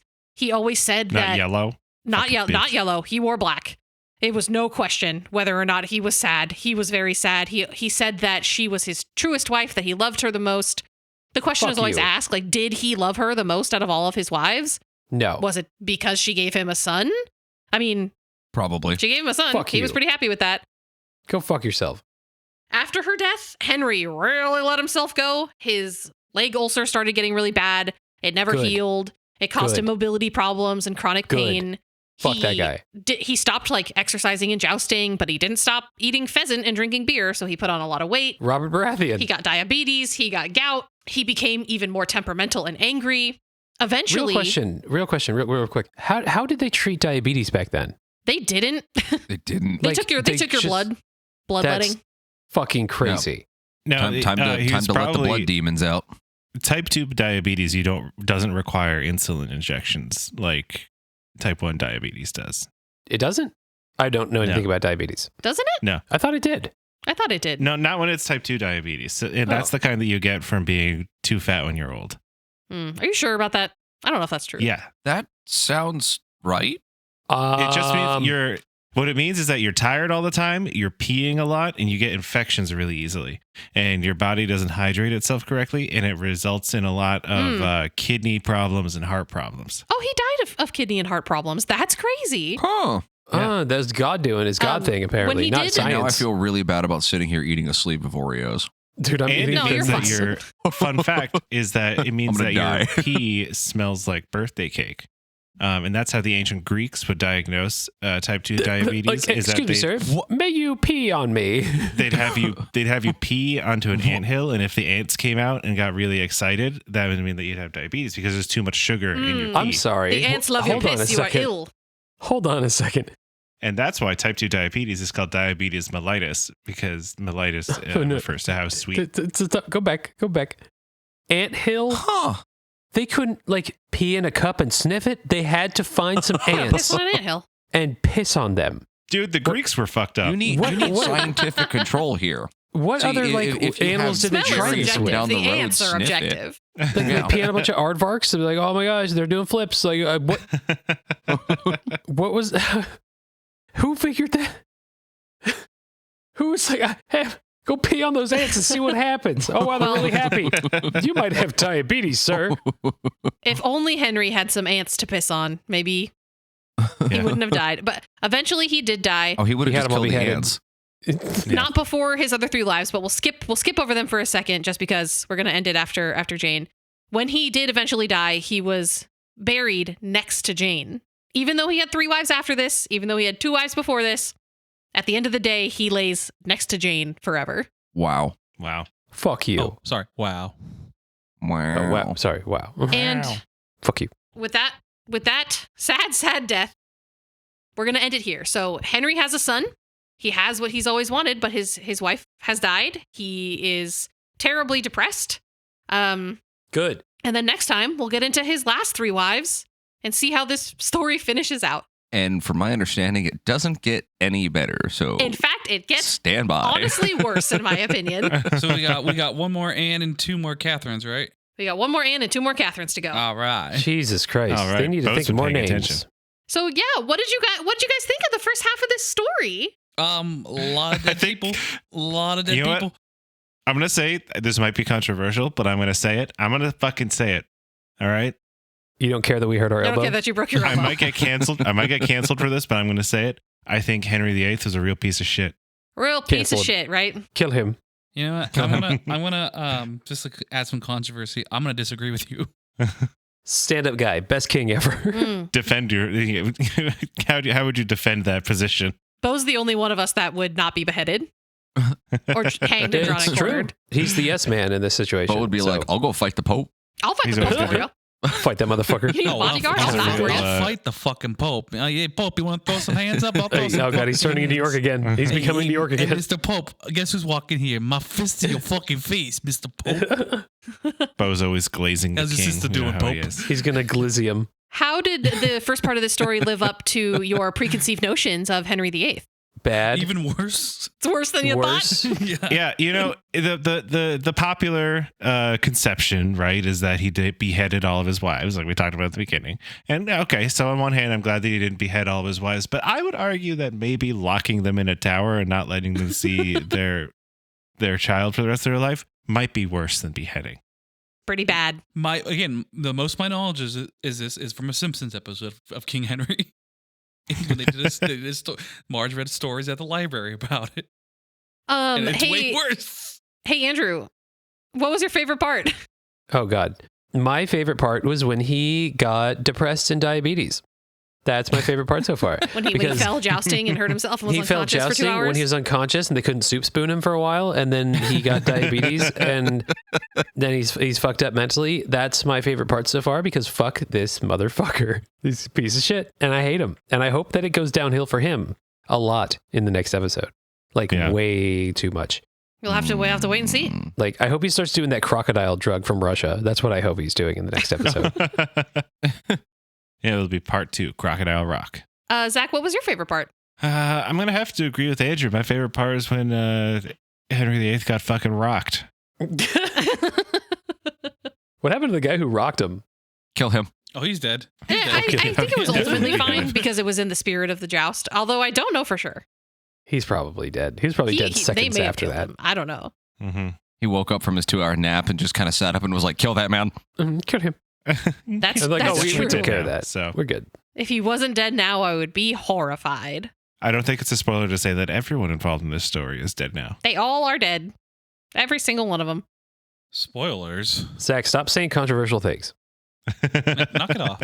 Bo, Justin, what was your favorite part? Oh, Bo, what was your favorite part? No, how about you ask and not let Zach do it? So go ahead and ask Justin.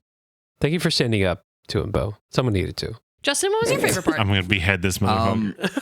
I'm truthfully kind of hyper fixating on this whole peeing on ants thing to learn about diabetes thing. Like that's just blowing my fucking mind. Yeah. What the fuck, Rome? Greece. What the fuck, Greece?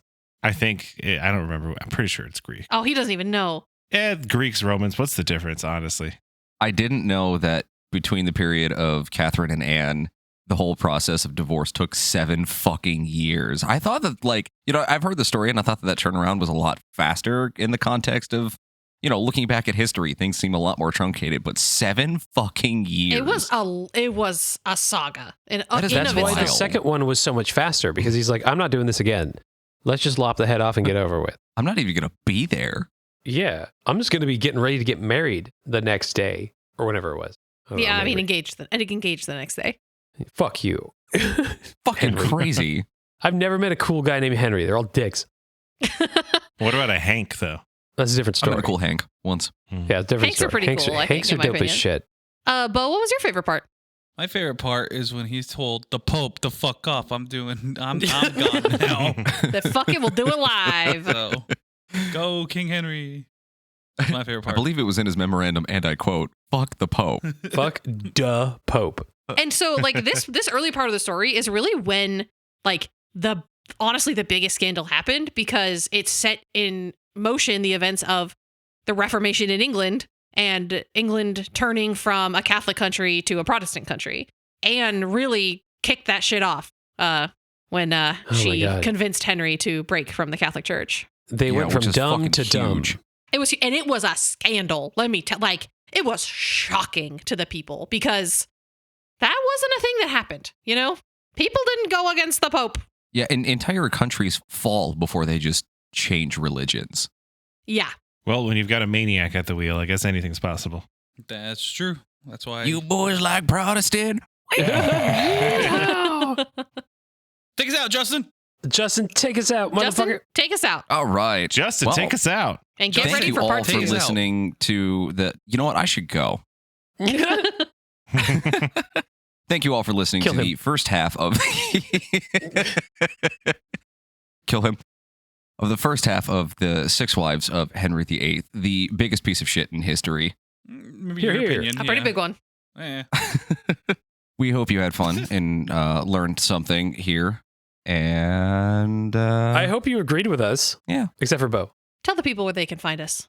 Oh, you can find us on Instagram at Get Dumped On Podcast. Yeah, buddy. Yeah, I follow it. I honestly don't know the name because it cuts it off at the end. Go ahead and email Bo your loads at getdumpedonpod@gmail.com. That was a good theme we had going on. We should bring that back. Yeah. Get dumpedonpodcast@gmail.com. Get dumpedonpodcast@gmail.com. Get dumped on pod is Bo's personal email. Mm-hmm. No, my personal email is get load on. Get load on. At gmail.com. Google that. Okay, Zach. now I'm really going to go. Okay, bye. Okay, bye. We'll see you in the next one. Bye. See you for the next one. I hope you're excited. Get ready for part 2.